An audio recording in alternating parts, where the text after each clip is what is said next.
Já, velkomin að Rauða borðinu og í kvöldaskrá samstöðarinnar á þessu 15. Við erum svolítið sein núna, það er ýmsir hnökrar hérna, við erum að smíða skipið leið og við siglum eins og sagt er. Það eru nýr þáttur í kvöld á samstöðinni eins og hefur verið undanfarin kvöld. Við erum alltaf að bæta við og raunverulega byrjaði þáttur að 9 áður en að þessi útsending hófst. Það var Rauður raunveruleiki sem var sýndur klukkan 6 og aðgengilegur inn á YouTube síðu, inn á vef samstöðarinnar fyrir þá sem að vilja horfa. Þetta er áhugaverður þáttur þar sem að ungir sósíalistar sátu og blöðuðu í safni Láru Hönnu Einarsdóttur inn á YouTube, þar sem að hún geymdi eins og margir muna ýmsar minjar frá hruninu og svona eftir hruns árunum, sumt algjörlega óborganlegt eins og þið munum sjá ef þið flettið upp á Rauðum raunveruleika. Hér eftir Rauðaborðið þá byrjar nýr þáttur sem eru sósíalískir feministar. Það er María Pétursdóttir og Sara Stefs sem að sjá hann. Í kvöld þá ætlar að ræða við 2 safnverði, Rakel Adolfsdóttur og Halldóru Kristinsdóttur kvennasögu. Hérna í Rauðaborðinu verður aftast viðtal sem ég tek við Arngrím Vídalinn sem er lektor í bókmenntum. Hann var með fyrirlestur á ráðstefnu sem var á Akureyri skautun. Við munum fjalla svolítið þetta. Skautun er þegar að sjónarmið fara svolítið í gagnstæða áttina og gnýstir á milli. Það sem er áhugavert við það sem að Arngrímur er að rannsaka er að hann er að skoða útlendingaandúð raunverulega langt aftur fyrir nýlendutímann. Það er svona viðtekin skoðun að rasismi rætur sínar í nýlendutímanum og þrælahaldi séð svona tilheyri 18. og 19. öldinni hefur orðið til þar, en Arngrímur vill meina það að ótti manna, uggur og skrýtnar hugmyndir þá sem eru í öðrum deildum jarðar hafi eiginlega fyllt okkur alla tíð. Það eru til kenningar að þetta sé næstu því prógramerað inn í heilan á okkur. Ég ræði við Arngrím þetta. Ég ætla líka að ræða við nýjan Íslending, Viktoría Baksína, sem hefur komið hingað að Rauðaborðinu, ættuð frá Rússlandi. Hún reyndi nokkru sinnum að fá að verða íslenskur ríkisborgari og tókst það núna í byrjun maí og þurfti svo að standa í smá þjarki við að fá vegabréf, íslenskt vegabréf. Hún ætlar að segja okkur aðeins svona söguna því hvernig það er fyrir Íslendinga eða nýja Íslendinga að fá að vera með í hópnum. Við ætlum að ræða hérna í kvöld vopnaburð lögreglunnar. Samstöðin hefur greint frá því að ætla má að þessar 185 milljónir sem að Jón Gunnarsson varði til vopnakaupa eftir leiðtogafund Evrópuráðsins í Hörpu hafi dugað fyrir svona 400 skammbyssum og 400 hríðskotabyssum og ógrynni af skotfærum líka. Lögreglan vill ekki segja hvað það var mikið, en við ætlum kannski ekki að ræða það akkúrat í kvöld hversu mikið það var, en við munum halda áfram að hamra á því því að mér finnst það nú eðlilegt að almenningur fá að vita þetta. En til að ræða þetta hvaða breyting það er að þegar að lögreglan er svona vopnvædd svona snögglega og svona mikið, þið munið það að það tekið langan tíma fyrir Jón Gunnarsson að vopna hana. Það voru ýmsar tilraunir gerðar sem hann hefur orðið afturreka með. En ég ætla að ræða það við Margréti Valdimarsdóttur afbrotafræðing og Frosta Sæmundsson sem er formaður Landssambands lögreglumanna þessa breytingu á lögreglunni. En áður ég geri það þá ætla ég að hringja í Helen Ólafsdóttur sem að skrifaði grein á samstöðuna. Hún er öryggisráðgjafi á Sameinuðu þjóðunum og ég ætla að spjalla við hana. Greininnar, þar sem hún sagði í greininni að hún óttaðist þessa vopnvæðingu og hún yrði ekki til góðs. En núna skulum við fara yfir fréttir dagsins. Kannski stærsta fréttin er að virkjunarleyfi Hvammsvirkjunar var dregið tilbaka. Það er úrskurðarnefnd virkjunarmála sem að tók leyfið. Það er nú bara stutt síðan að það var veitt eða það sem við vorum með fréttir af því í gær, að Skeiða og Gnúpverjahreppur hafi samþykkt framkvæmdaleyfi til þess að vera hægt að byrja á virkjuninu og Landsvirkjun held ég hafi ráðgert að fara að byrja undirbúningi núna í júlí en nú búið að fella það í burtu. Það var að koma bara hér fyrir örstundu síðan og það virðist vera að virkjunarleyfi sé fellt og gildi vegna þess að það stangist á við vatnatilskipun Evrópuráðsins sem að banna raunverulega straumvatni sé raskað. Ég veit ekki alveg hvað ályktin að draga þessu en það hljómar svolítið eins og að það verið erfitt fyrir Landsvirkjun að fá raunverulega virkjunarleyfi fyrir nokkra virkjun ef að þetta eru mörkin að það með ekki raska straumvatninu því að virkjanir gera það svo sannarlega. Það hefur verið gegnumgangandi frétt þessa vikuna að Jón Gunnarsson líklega að yfirgefa dómsmálaráðuneytið. Það svona gengið út frá því að hann hætti í ráðuneytinu og við erum undan honum þarna þar sem að hann var að kom í ráðuneytið, þar sem að Áslaug Arna Sigurbjörnsdóttir, rétt honum Blómvönd, Jón tók við á sínum tíma. En Jón búinn að vera í viðtölum í dag og í gær, en í morgun var hann alltaf að verða svona hvassyrtari. Hann upplifir það svolítið þannig að ríkisstjórnin hafi algjörlega gugnað á þeim málum sem hann vildi ná fram í gegn. Útlendingalögin sem hann náði að breyta hafi verið allt annað en hann hafi viljað bara brota því sem að hann hefði viljað ná fram og hann kennir vafki þetta og hann talar að það sé algjört neyðar ástand í útlendingamálum. Hann var á bylginu í morgun að segja það að það mætti búast við að vera alltaf 6-7.000 hælisleitendur sem kemur til Íslands á þessu ári. Danir reiknuðu með 3.000 og Jón sagði að ef að Danir fengju jafnmarga hælisleitendur hlutfallslega og Íslendingar þá verði það 90.000 sem kemur til Danmerkur og hann sagði það að þá verði herinn kallaður út til að gæta landamærana. Þannig svona nú hamurinn á Jóni.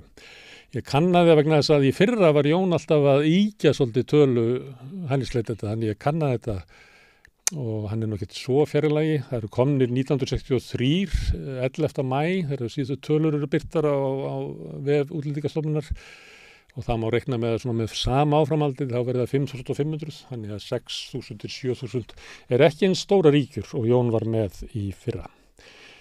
Það er önnur frétt sem er svolítið merkileg að það kemur núna sagt frá því eiginlega bara með nokkra klukktum að fresti að hinn og þessi ætla að fara að selja áfengi. Fyrst var það Costco og svo var það Hagkaup og svo var það Netto. Allir ætla að fara að selja áfengi og þetta er gert með því að er eiginlega leyfilegt núna að selja áfengi gegnum netverslanir og ég býst við að þessar verslanir ætla að hafa þannig að þú getur keypt eða merkt við hvaða áfengi þú vilt fá í Costco, svo ferðu og sækir það. Jón, umræddur, dómsmálaráðherra, hann hefur lýst þessu yfir að þetta sé bara löglegt og þetta verði ekkert stoppað og fáir raunverulega stíði fram til þess andmælis sem er svolítið sérstakt vegna þess að áfengi búðir eru eiginlega búið að vera svona gegnum gangandi fréttamál í áratugi eiginlega svo lengi sem að ég man. Ögmundur Jónasson, hann steig hins vegar fram í hádegisfréttunum eða síðdegisfréttunum og andmælti þessu stórlega að þetta hefði alltaf verið stefna VG að standa gegn því að áfengi yrði selt í búðum. Það verið bara hluti af heilbrigðisstefnu stjórnvalda og bæri að standa við það. Þessar raddir heyrast ekki nema í fréttunum, nema frá Ögmundi sem er svolítið sérstakt því að sömuleyti hefur Ögmundur rétt fyrir sér að aukið aðgengi áfengi eigu neyslu. Það held ég að sé almennt viðurkennt og það er ástæða þess að alþjóða heilbrigðisstofnunin og fleiri eru ekki fylgjandi því að Íslendingar rýmki áfengisöluna. Við þekkjum dæmi bara í nýliðinni sögu eins og þegar eru opnaðir tímar og auðveld aðgengið áfengi í löndum eins og Bretland og fleira þá tvöfaldast neyslan og er gríðarlegt vandamál. Það er líka aukist hér, ég veit ekki hvort það hafi raunverulega dregið eitthvað úr áfengisölu þóttið ATVR sæi það því ATVR hefur fjölgað stöðum og lengt opnunartíma og svo náttúrulega er miklu auðveldra aðgengið áfengi út borg og bí. Það hefur tvöfaldað neyslu Íslendinga á þessum tíma, þannig að það er erfitt að meta það hvort að þú getur farið að sótt áfengið þitt í Costco og á sunnudegi munu auka það umtalsvert. En það er eins og í mörgum málum sem við verðum að benda á undanfari, þá eru svona tiltölulega stórmál, jáfnvel svona langvarandi deilumál í samfélaginu sem að þessa dagana einhvern veginn renna í gegn án umræðum. Þórdís Kolbrún, hún er á leið á utanríkisráðherrafund NATO, hún er búin að vera í viðtölum þar í dag, hún hefur Þetta það sem framundan að NATO þarf að taka eitthvað svona ákvörðun búa til einhverja samþykkt sem virkar eins og Úkraína sé nærði að ganga inn í NATO. Úkraína getur ekki gengið inn í NATO vegna þess að NATO getur ekki tekið við löndum sem í stríði eða það sem eru landamæra erjur. En það svona einhver hugmynd það að búa til einhvers konar þrep fyrir Úkraínu til þess að ganga inn í NATO. Og Þórdís Kolbrún orðaði þetta svona í fréttunum að það var ekki bara hagur Úkraínu að ganga í NATO, heldur væri það mikil hagur fyrir NATO að fá Úkraínu og fór að tala það að úkraínski herinn væri líklega besti her í Evrópu og þetta myndi styrkja NATO gríðarlega að fá þennan góða her inn. Ég hef ekki heyrt þessi rögg lengi, eða ekki áður. Það er gaman að fylgjast með þessu, hvað kemur út úr þessu. Það voru fréttir af því í dag að Boris Johnson, hann í vondum málum í Bretlandi, það komin á hann ákæra fyrir að hafa brotið sóttvarnalög og logið að þinginu sem nú alvarlegra. Nú öllum ljóst að hann braut sóttvarnalög en það lá fyrir að hann fengi yfir sig ákæru fyrir að ljúga þinginu og honum yrði meinað að koma nálægt Westminster einhver tíma, kannski ekki líklega ævin á enda en einhvern ákveðin tíma þess svona vék hann að þingi, vildi ekki fá þetta yfir sig. Þetta eitt af þessum málum sem við getum verið að fylgjast með, það sem verið í málaferli við fyrrum stjórnmálamenn, Trump hinum megin við Atlantshafið með sína ákæru. Þar hann ákærður fyrir brot á njósnarlögum sem sami lagabálkur og Julian Assange ákærður fyrir og raunverulega Snowden líka. Þannig að maður veit ekki hvað verður þetta hjá Trump. Það eru fleiri stjórnmálamenn sem í vondum málum. Sarkozy var dæmdur daginn, hann var áfrýjunardómstóll sem staðfesti undirdóm, þar sem hann þarf að vera heima hjá sér með ökklaband í heilt ár fyrir að stela úr kosningasjóðum. Og Berlusconi, hann dó í vikunni og var jarðaður í dag. Hann var í svona málaferlum eiginlega seinni hluta síns stjórnmálaferils. Lula sem núna forseti í Brasilíu, hann var í fangelsi fyrir spillingamál. Þannig það eru mörg mál þar sem verið að sækja fyrirverandi stjórnmálamönnum. Það var eitt svona áhugavert mál þar sem að Árni Múli Jónasson sem framkvæmdastjóri Þroskahjálpar var að skamma Dag B. Eggertsson í fréttunum. Og máli var það að Dagur var eitthvað að segja sem svo að þessum að vera að finna því að borgin var ekki að standa sig við að skapa búsetuúrræði fyrir fatlaða og þá var Dagur að tala það að það veri lítill peningur sem að sveitarfélögin hefðu að þeir eru tekið yfir hennar málaflokk af ríkinu og fengið litla peninga með og hann hefði kannski frekar viljað auka þjónustana með öðrum hætt og eitthvað slíkt og Árni Múli var ekki ánægður með þessi svör. Ég með þetta hérna á blaði, hann sagði þessir einstaklingar eiga ekkert að þurfa að taka þann rétt sinn. Það eru ríki og sveitarfélög sem lögum samkvæmt eiga að greiða þetta eins og aðra þjónustu. Þannig að þessi framsetning mjög ámælisverð og hún villandi. Hún á engan veginn samboðin borgarstjóra, finnst okkur, sagði Árni Múli. Það frétt á samstöðinni að það séu 2500 Airbnb íbúðir í Reykjavík og 500 herbergi sem eru leigð út að meðaltali í 10 daga hvert og Guðmundur Hrafn Arngrímsson, formaður leigjendasamtakana, ræði þar hversu mikið álag þetta á leigumarkaðinn, að séu svona margar íbúðir, þetta eiginlega fleiri íbúðir, heldur reikna má með að verði komið inn á markaðinn, bara á landsvísu á þessu ári, hvað þá á höfuðborgarsvæðinu og hvað þá í Reykjavík, þannig að fyrirferð Airbnb gríðarleg í Reykjavík. Og það bara eitt mál sem ég vil vekja athygli á í lokin sem líka af samstöðinni. Þar upprifjun á byssumálinu, svona í tilefni af því að við erum að fara að tala vopnaburð lögreglunnar. Þar rifjað upp forsaga þess að Jón fór og keypti byssurnar sem komu hingað til lands á leiðtogafundinum. Þarna þetta baráttan byssurnar og þetta nefnilega mjög merkileg forsaga af því að það var mikil andstaða gegn tilraunum Jóns og lögreglunar til að vopnvæðast fyrir nokkrum árum og oftar en einu sinni en svo þegar haldinn þessi leiðtogafundur og vopni koma til landsins og Jón kaupir vopn fyrir 185 milljónir króna, að þá eins og það sé bara engin andstæða eftir. En við ætlum að halda áfram að ræða vopnaðingu lögreglunnar. Hér eftir augnablik, ég ætla að attöku þín á í samband við Helenu Ólafsdóttur. Já, við ætlum að ræða vopnaburð lögreglunnar hérna á eftir, en ég ætla að benda á grein sem að Helena Ólafsdóttir, öryggisráðgjafi hjá Sameinuðu þjóðunum, skrifaði á Samstöðuna, þið finnið það undir skoðun. Það sem að hún var að fjalla vopnaðingu lögreglunnar og benti á ýmsa þætti sem að læra mætti af reynslu annarra þjóða. Meðal annars að þegar lögreglan vopnuð þá breytist hugmyndir lögreglunnar sjálfra stöðu sína í samfélaginu og stöðu sína gagnvart þeim sem að lögreglan að vernda. Ég sló á þráðinn til Helenar í dag og spurði hana meðal annars að þessu, hvort það væri þannig að hugmyndir lögreglunar, sjálfsmynd lögreglunar í samfélaginu breyttist við það að hún bæri vopn.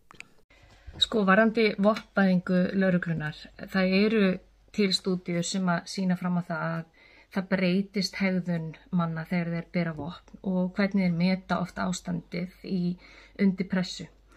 Þannig að ef að þú ert með vopn og ert í þeim aðstæðum að þú ert kannski stendur andspænis einhverjum þar sem þeir finnst þér vera ógnað, þá náttúrulega líkurnar á því að þú grípir til vopna án þess að það þurfi kannski að það sé ástæða til þess, en oft er það þannig að ef að þú ert óvopnar þá ertu líklegri til þess að standa tilbaka, meta aðstæðuna kannski aðeins öðruvísi og ekki grípa til þess að beita vopninu. Þetta eru bara stúdíur sem sýna fram á það. Þetta hefur líka ákveðna, vopnaðing getur haft mjög sterk áhrif líka bara fyrir venjulega lögreglumenn að bera vopn, vegna þess að ef þeir eru ekki búin að fá tilskilda þjálfun og ef það er ekki ákveðið íþós í lögregluliðinu sem sendir þau skilaboð, við hefum bara séð mjög mörg dæmi frá Bandaríkjunum þar sem að vopnaðing lögreglunar að hafa rosalega neikvæð áhrif í samfélagunum og traustið að minnka. Og þeim beitt, þeim miklu frekar beitt og það til dæmis ég sagði þetta í greininni, að til dæmis 25% af þeim sem urðu fyrir skotárásum lögreglunar eða urðu dóu þar sem að vopnum var beitt, 25% af þessu fólki var með geðræn vandamál. Þannig að það þarf að skoða, það þarf ekki bara það að skoða hvenær þú ert að beita þessu, hverjir eru með vopnin, hvenær kalla aðstæður til þess að fólk sé með vopn, og ég held að það hafi verið ágætis fyrirkomulag með það að hafa vopnin allavega ekki sýnileg í íslensku samfélagi.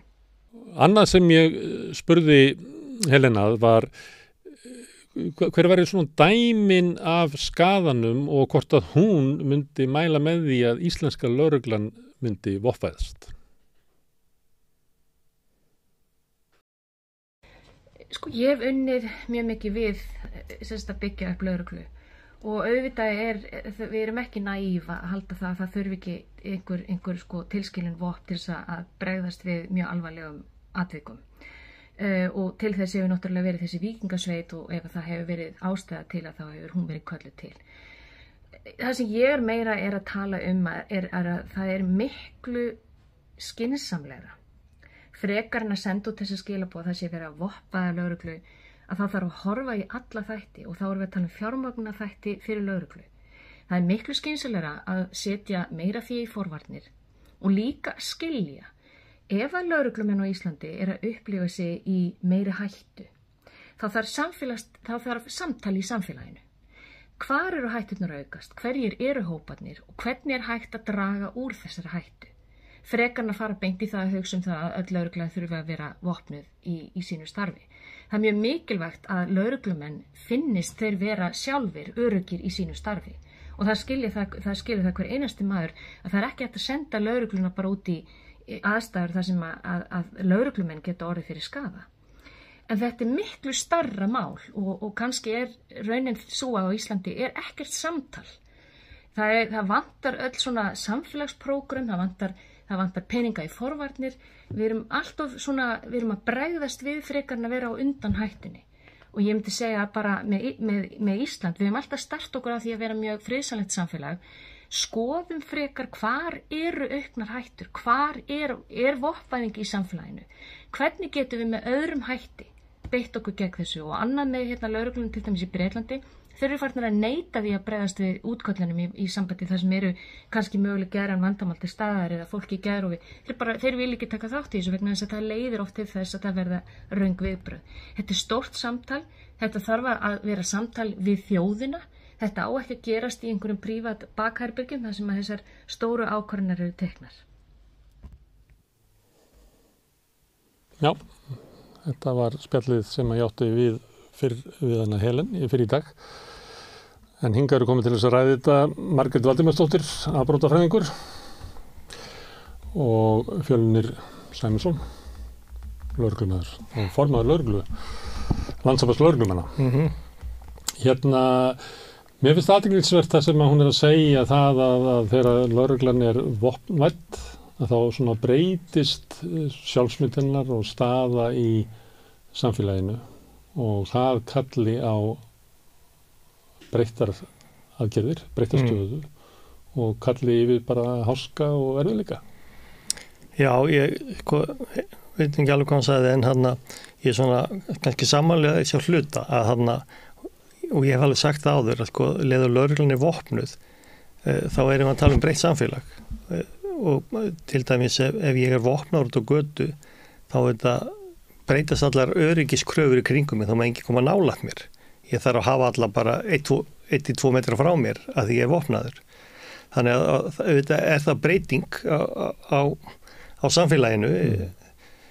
Við erum nú kannski vön á Íslandi með löggun að bara fá að koma við hana og tekur herðarnar á okkur og ýmislegt þannig. Þannig að það er breytt ásýnd En svo er spurning er lögreglan kannski aðeins búin að breyta ásýnd nú þegar ég held við séum nú reyndar alveg komið þangað og hvernig þá ef við má spyrja? Bæði með þessum leiðtogafundi sem var og svo áður hafa verið komið miklu fleiri fréttir að lögreglan sé vopnuð og ég held kannski fyrir svona 3 árum það var ekkert tala það að lögreglan í Íslandi væri með vopn í bílunum. Það var einhvern veginn bara svona þegjandi samkomulag að ræða það ekki. Þannig ég held að fólk sé að vera meðvitað það að lögreglan sé vopnuð og nú svo sá allir bara þungvopnaða íslenska lögreglumenn núna og sá að lögreglan á fullt af vopnum og hefur verið í þjálfun til að beita og hafa skotvopn. Þannig að þú lýsir svona ásýndinni að ef þú værir að labba niður í bæ vopnaður og það er öðruvísi hvernig maður labbar fram hjá lögreglu í New York fullvopnaðri eða svona Bobby í London eins og það var, ég veit ekki hvernig það eru núna. Akkurat. Það er eitt, en svo er það hins vegar að löggan er kannski frekar að mæta vopnu til einhverja atvika.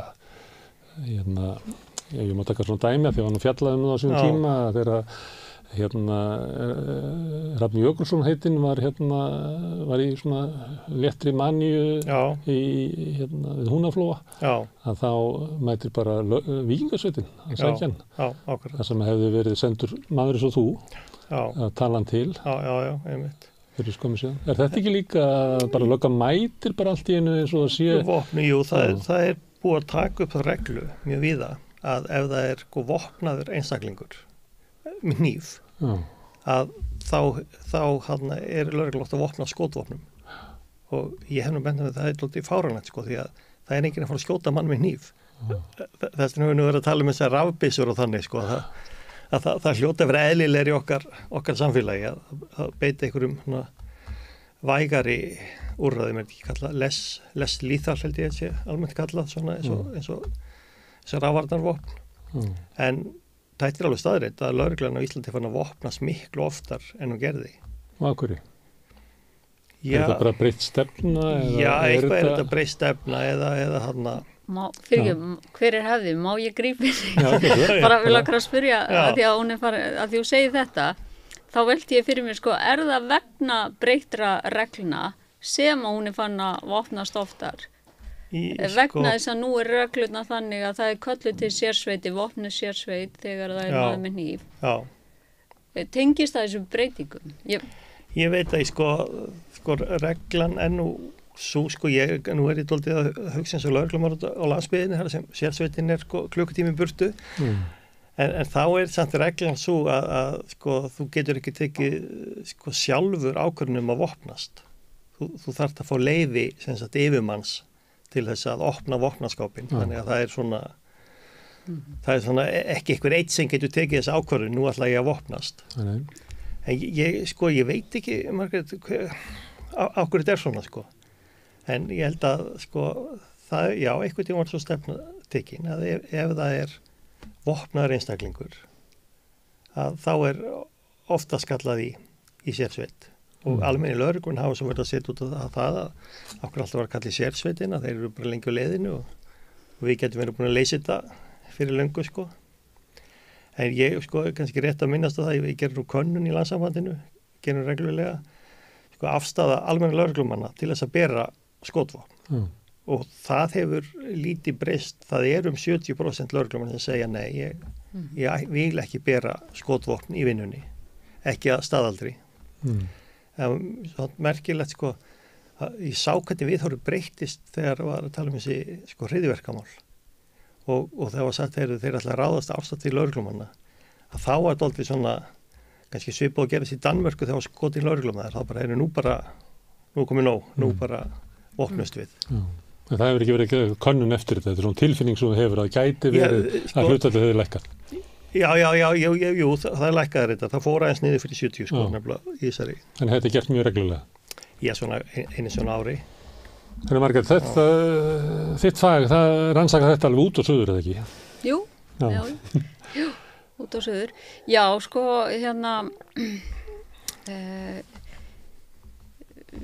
einmitt, þetta með skotvopn, að lögreglan á Íslandi sé með skotvopn, einmitt líka mín tilfinning svo fjölnir að benda á að þráttur að lögreglan hafi lengi haft skotvopn í bílónu sínum hinn almenni lögreglumaður að þá svona núna það komið í einhverja umræðu en svona að almenni lögreglumenn á Íslandi séu vopnaðir skotvopnum ég held að við séum ekki einu sinni ég veit ekki á hverju við þurfum einu sinni að ræða það af því að lögreglan vill það ekki ríkislögreglustjóri vill það ekki ég held að sé engin pólitísku vilji fyrir því að hinn almenni lögreglumaður sé með skotvopn en þá kannski meiri spurningin hvað á að gera við allar þessar byssur sem voru keyptar fyrir það voru keyptar sem ég held að það myndi duga með það sem við vorum að reikna hérna bara með því að fara að kaupa vopn á netinu og ég býst við að lögregla fái afslátt einhvers staðar að það sá ekki betur en að vera þetta vopna fólki sem var á símanum þetta var svo mikið af vopnum Já, ég veit ekki með hennar fjölda eða hvernig svo þarfagreining fór fram, þú kannski þekki það betur. Nei, ég þekki það ekki, ég veit bara það, ég veit ekki hvort það er búið að segja ópenbært, ég held að það hefur 600 eitthvað íslenski lögreglumenn sem voru við störf á þessu fundi, þetta keypt út á fundinum og þeir voru langflesti vopnaðir. Já, og bæði með hríðskotaðriffil og skambissu. Nei, misjátt langflesti bara með skambissu, Já. En svo þetta, þú veist, nú hefur verið að henda bara gömlu byrðunum sem að eðilegast allar þessar æfingar, það þarf þess að byssur slitna og eins og æfingunum, ég held að það voru 10.000 æfingatímar. Þannig að til að æfa menn upp. Já. En þetta er ég veit ekki hvort það sé rétt mér að segja eðlisbreyting. Þetta er mikil breyting á lögreglunni, bara þjálfuninnar. Já, og íslenska lögreglan allt öðruvísi núna en bara í febrúar. Þú veist, hún er miklu betri þjálfuð í alls konar málum, bara út af þessu. Og miklu færari að nota skotvopn, en þeir skutu nú engan þrátt fyrir að vera allir vopnaðir. Já. Ég man ekki betur en einmitt í febrúar. Þá hafi umboðsmaður Alþingis verið að finna því að Jón Gunnarsson, dómsmálaráðherra, var að taka ákvörðun að kaupa rafbyssur án þess að taka það upp á ríkisstjórnarfundi. Það var ekki alveg skýrt hvort hann væri að segja að hann hefði átt að gera það, en tilefni fyrirspurnirnar var svo. Og rökin voru þau að þetta væri meiri háttar breyting á íslensku samfélagi. Það voru rafbyssur og voru bara held ég 45 eða eitthvað en núna hefur við að tala hundruður af skotvopnum og það er bara miklu stærri ákvörðun Akkur er þetta ekki það er náttúrulega verið að endurnýja líka það voru til fullt af skotvopnum Já, einmitt, sko, ég veit ekki hvernig þetta allt saman fór fram eða hvort það þurft að fara fyrir þingið þessi kaup eða einmitt að þurft að endurnýja. Nei, þetta ekki bara ríkisstjórnin sem ákveði þetta, hún var að halda fundin. Já, einmitt og þessi skotvott verða þá væntanlega áfram læst í bílunum sem að hinn almenni lögreglumæður þarf leyfi til þess að fá aðganga. En auðvitað, ég held að auðvitað myndi að breyta eðli lögreglunar á Íslandi ef að hún færi að bera hinn almenni lögreglumæður og þú hefur sagt þetta áður í öðru viðtali hef ég heyrt og ég held að það er ekki eitthvað sem við viljum og það er ekki eitthvað sem við þurfum. Ég heyri Fjölnir segja það að það er búið að æfa það voru 600 lögreglumenn sem eru æfðir í að bera skotvopn á almenna vettvangi. Það er breytingin. En það má ekki gleyma því þú veist, lögreglumenn skiptast í þjálfunarstig 1, 2, 3 og 4 og rannsóknarlögreglumenn eru 4, sérsveitin á 1 en stig 2 og 3 sem er lögreglumenn, þeir æfa að skjóta minnst 2 ári. Þannig að það er skilgreint að sé eitthvað svona hættu ástand og þá er komin þarna nokkur hundruð manna her. Já, lögreglumenn þurfa að æfa meðferð skotvopna og meira segja að það er rannsóknarlögreglumenn einu sinni ári og hafa þurft í mörg ár. Já, kannski stóra breytingin að almenningur meira meðvitaður þetta núna út af einmitt þessum stóra fundi og út af þessum fréttum sem hafa verið að koma. Ég veit það ekki, en Já, ekki vegna þess að ef maður rifjar aðeins upp aftur á baki tíman að þá var gerð tilraun til þess að kaupa vopn, hvort það var frá Danmörku eitthvað. Nei, það er ekki með opnin sem var gefin. Já, það var gefin, það þurfti að skila þeim. Þannig að það er augljóslega fleiri vopn í dag heldur en það hefur verið. Já, einmitt. Já, það er alveg augljóst. Ég menna Arþrúður Karlsdóttir segði um mig, löggan hefur alltaf verið opnuð. Við vorum opnuð þegar ég var í löggunni, sagði hann. Já, svolítið síðan. Já, einmitt og hvaða þýðingu hefur það, þessi breyting, Ég veit ekki, svo kannski, þú veist, verið að gefa skynhildi að þetta sé harðari heimur, þú veist, þarna bankastrætis, einhverja klíkur frá Albaníu og allt þetta og fullt af mönnum hér í glæpum sem hafa hlotið herþjálfun. Ég veit ekki hvort að, þú veist, þetta sé það, ef við sé eitthvað verið að bregðustu því að við höldum að hér séu glæpamenn sem virði ekki neitt nema við séum eins og löggan í þeirra landi, Þú veist, ég bara með dettu það í hug, Já, einmitt.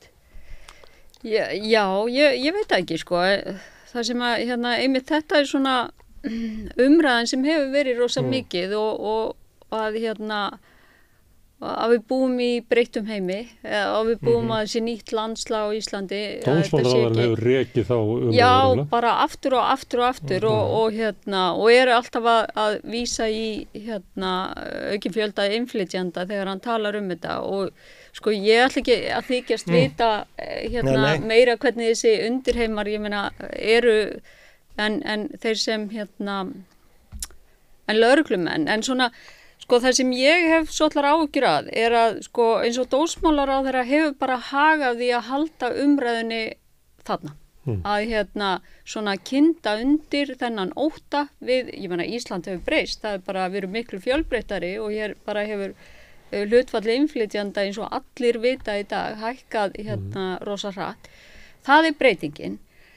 Og það sem maður sér svona í rannsóknum í öðrum löndum, hvað gerist í kjölfar á mjög svona hraðri fjölgun á innflytjendum. Já, það er að innfæddir upplifa einhvers konar ógn og þessi upplifun ógn getur verið mismunandi en oft er hún það að það sé af afbrotum og ofbeldi að það muni fjölga og það fer stundum eftir hvaða innflytjenda hópur er að stækka ef það eru frá Mið-Austurlöndu þá hefur fólk áhyggjur af hryðjuverkum og það er þessi ótti fólks er yfirleitt ekkert í takti við það sem er að gerast í raunverulega og því að við megum heldur ekki taka fréttir úr fjölmiðlum sem og þú veist, við sjáum það öll sem bara höfum fylgst með fréttum á Íslandi að það hafa komið upp óvenju mörg, óvenju alvarleg mál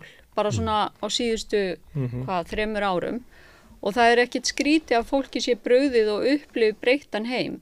En ef við skoðum þetta bara svona til yfir lengri tíma, því að við verðum að skoða lengra tímabil heldur en bara 3-4 ára við ætlum að álykta að sé ykkur raunveruleg breyting á glæpum á Íslandi, þá verðum við að skoða alveg 20 ár. Að því að sko, það aldrei þannig að þessi bara jafnhátíðni afbrota ár eftir ár. Það alltaf ykkur upp og ykkur niður, sko. Að ef við skoðum 20 ár, auðvitað hefur afbrotum og ofbeldisbrotum fjölgað á Íslandi, að því að fólki á Íslandi hefur bara fjölgað alveg gríðarlega. En ef við skoðum bara fjölda ofbeldisbrota á hverja 10.000 íbúa yfir svona langt tímabil, þá erum við ekki að sjá neina breytingu. Þá getur Jón sagt sem svo að ég get ekki beðið í 20 ár og þá getur við komin bara í eitthvað svo hryllilegt ástand. Já. Margrét mín, að við verðum að grípa til aðgerða núna, geta hann sagt. Já, og þá myndum við kannski vilja spyrja, hefur við dæmi samfélag sem hefur bara hrunið niður í einhverja glæpaöldu? Má ég segja eitt með Jón? Svo skulum svara þessi. Sko, að því að ég skil þetta og hann að, þú veist, það og mikið af fólki sem að hlustar á Jón auðvitað bara upplifir alvöru svona ótta við þessar breytingar og ég skil það. En þá verðum við líka að hugsa að bara margt af því sem hann hefur verið að segja undanfarið í fjölmiðlum bara rangt. Og og ég held að það sé ekki sko tilviljun að hann segi það sko og ég veit ekki, þannig að hann svona íkir ástandið. Ég byrjaði að baktekka í allt sem hann sagði, ég fór yfir það hérna áðan og það sem hann var að segja stemdi í 67.000 flóttamenn á þessu ári, af því hann sagði svo rangt á síðast ári, hann ýkti tölurnar svo stórlega, en þessu tilfelli hann ekkert svo, hann kannski að íkja 20%, miðað við það sem komið á þessu ári eða verður það sama. Að því að ég ber alveg líka virðingu fyrir stjórnmálafólki sem segir hlutina eins og þeir eru þrátt fyrir að þeir séu óþægilegir. Það bara, ég fíla það alveg líka, en þá verða líka pólitíkusar að segja satt. Eða segja eins bara eftir bestu vitnis. En spurningi mín var, höfum við dæmi sem að gæti verið rök fyrir þessum ótta Jóns, við notum hann sem dæmi því að margir tala á svipum hætti og ekki bara hann, það að við gætum bara mist samfélag okkar niður. Ef við bregðust, ef við vopnaðum ekki lögreglunni hvelli, að þá verði hér bara óöld á göttunum. Þekkjum við dæmi slíkt samfélag sem einhvers staðar nálægt okkur, sem hefur lifað bara við það ástand? Sko það fyrir eftir hvernig við skilgreinum að við missum samfélagið, en það náttúrulega, ég meina, ofbeldisbrotum hefur fjölgað í Svíþjóð. Í Stokkhólmi. Það svona fréttir sem maður að heyra þaðan. Og Gautaborg. Eru ekki, eru bara, það hægt að sjá það í bara tölum og Það eru gengjastríð. Það eru raunverulega gengjastríð, sko, og þá velti maður fyrir sér, sko, af hverju það innflytjendur, að því að við skoðum líka önnur samfélag sem hafa miklu hærri fjölda hlutfalli innflytjenda heldur en Svíþjóð og eru ekki. Já, mér alltaf svolítið merkilegt því að maður einhvern veginn heyrði alltaf að Svíar taki svo vel á móti innflytjendum. Já. En svo virðist vera svona einhver polarisering og þeir hópa sér bara í eitthvað hverfi. Þannig að þú veist, og mér var dættið myndið áðanast að vorum að tala sko hvernig á Íslandi með innflytjendur auðvitað þeir, þú veist, fari í þessu hópa. Þá hlýtur að stefni í óefni ef ykkur tekst ekki að integrera þau inn í samfélagið. Lausnin á því ekki endilega vopnaðing. Nei, við erum bara að tala sko, aukna glæpatíðni. Sko. Já, hvort að við getum mist samfélagið niður í eitthvað slíkt. Já, einmitt. Og þú veist, það held ég, því miður, þú veist, einhver dæmum það hér, þessir hópar, svona margir hópar eru að svona einhvern veginn einhvern sem við sjáum til dæmis í þessu bankastælismáli þegar maður pælir í byttu allir þessi strákar sem voru stungnir og voru litaðir, latín byttu, þú veist, og svo kemur já það svona latínstrákarnir eru búin að sko hópa sér saman til að verja hvern annan þannig við erum greinilega komin sko með eitthvað svona smá merki, ég ekki að segja þetta sé eitthvað risa klíkur sko. Þetta er þekkt hætta sem getur verið og við þekkjum það bara í sögunni, við þekkjum það bara í sögu Bandaríkjanna sem eru þjóðurnar sem komu seinna, þær komust ekki inn í samfélagi og voru á jaðrinum og byggu sér til eitthvað svona hagkerfi sem voru sko grá og svört. Þannig að þetta er bara þekkt og vitað. En er vopnvæðing lögreglunnar lausnin? Við gengjamyndum? Ég myndi segja alls ekki. Það er svona miðað við bara svona mína þekkingu, þá held ég ekki sko. En ég meina, hér þarf að vera sterk sérsveit, vopnu sérsveit, það þarf að vera sérhæfing. En er ekki sko frekar sko, var ekki vopnvæðing lögreglunnar frekar eitthvað seinna svar ef þetta verður svona óbúsleg, sko vopnvæðing kemur ekki í veg fyrir gengja, þú veist, myndun. Ég held að vopnvæðing lögreglunnar kemur ekki sko veg fyrir neina glæpi. Hún er alltaf svar við einhverju ástandi held ég sko. Þá þurfum við að spyrja hvert er þá ástandið. Ég er að spyrja svolítið út frá því að þessi kaup séu umtalsvert meiri heldur en að hafi verið. Að vopnvæðingi sé meiri núna. Það sé ekki bara verið að vopnvæða sko víkingasveit til þess að bregðast við einhverjum sérstökum aðstæðum sem við þekkjum. Heldur sé þetta eitthvað umfram það til þess að mæta einhverju ógn sem er ekki alveg búin að birtast ennþá, en við teljum að gæti orðið. Já. Þannig að við á að ráða í hvernig Jón talar sko. Já, en er þetta ekki bara meira svona tilvílin? Það var haldin þessi risafundur sem Ísland gat alla haldið sko. Og þá kom allir þessi vopn til landsins og það er enginn að fara að kaupa þau aftur af okkur. Þú veist, ég held að þetta hefði, þú veist, þessi vopnið aldrei öll komið nema þessi fundur var. Það hefði aldrei verið farið í þessu rosalega vopnakaup nema bara að Ísland þurfti að uppfylla einhverjar skyldur og kröfur annarra landa.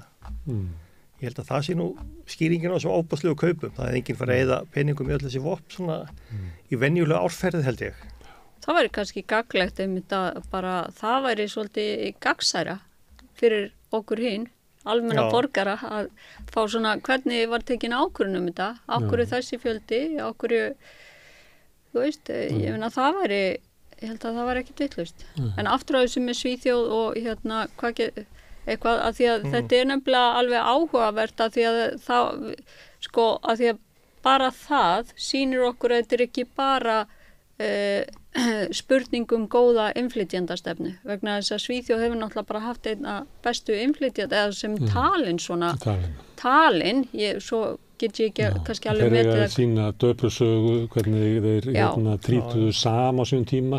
Ég vissi nú talið við finnska þjóðabrótið sem að var þar inni, voru mikið að verkamönnum sem voru að vera láglaunastörf og myndi spyrja þá svona 1960-1970 hvort að Svíar taki vel á móti þeim. Þeir myndi segja, heyrðu, við erum ekki hluta þessu samfélagi, við fáum ekki að fara þar inn.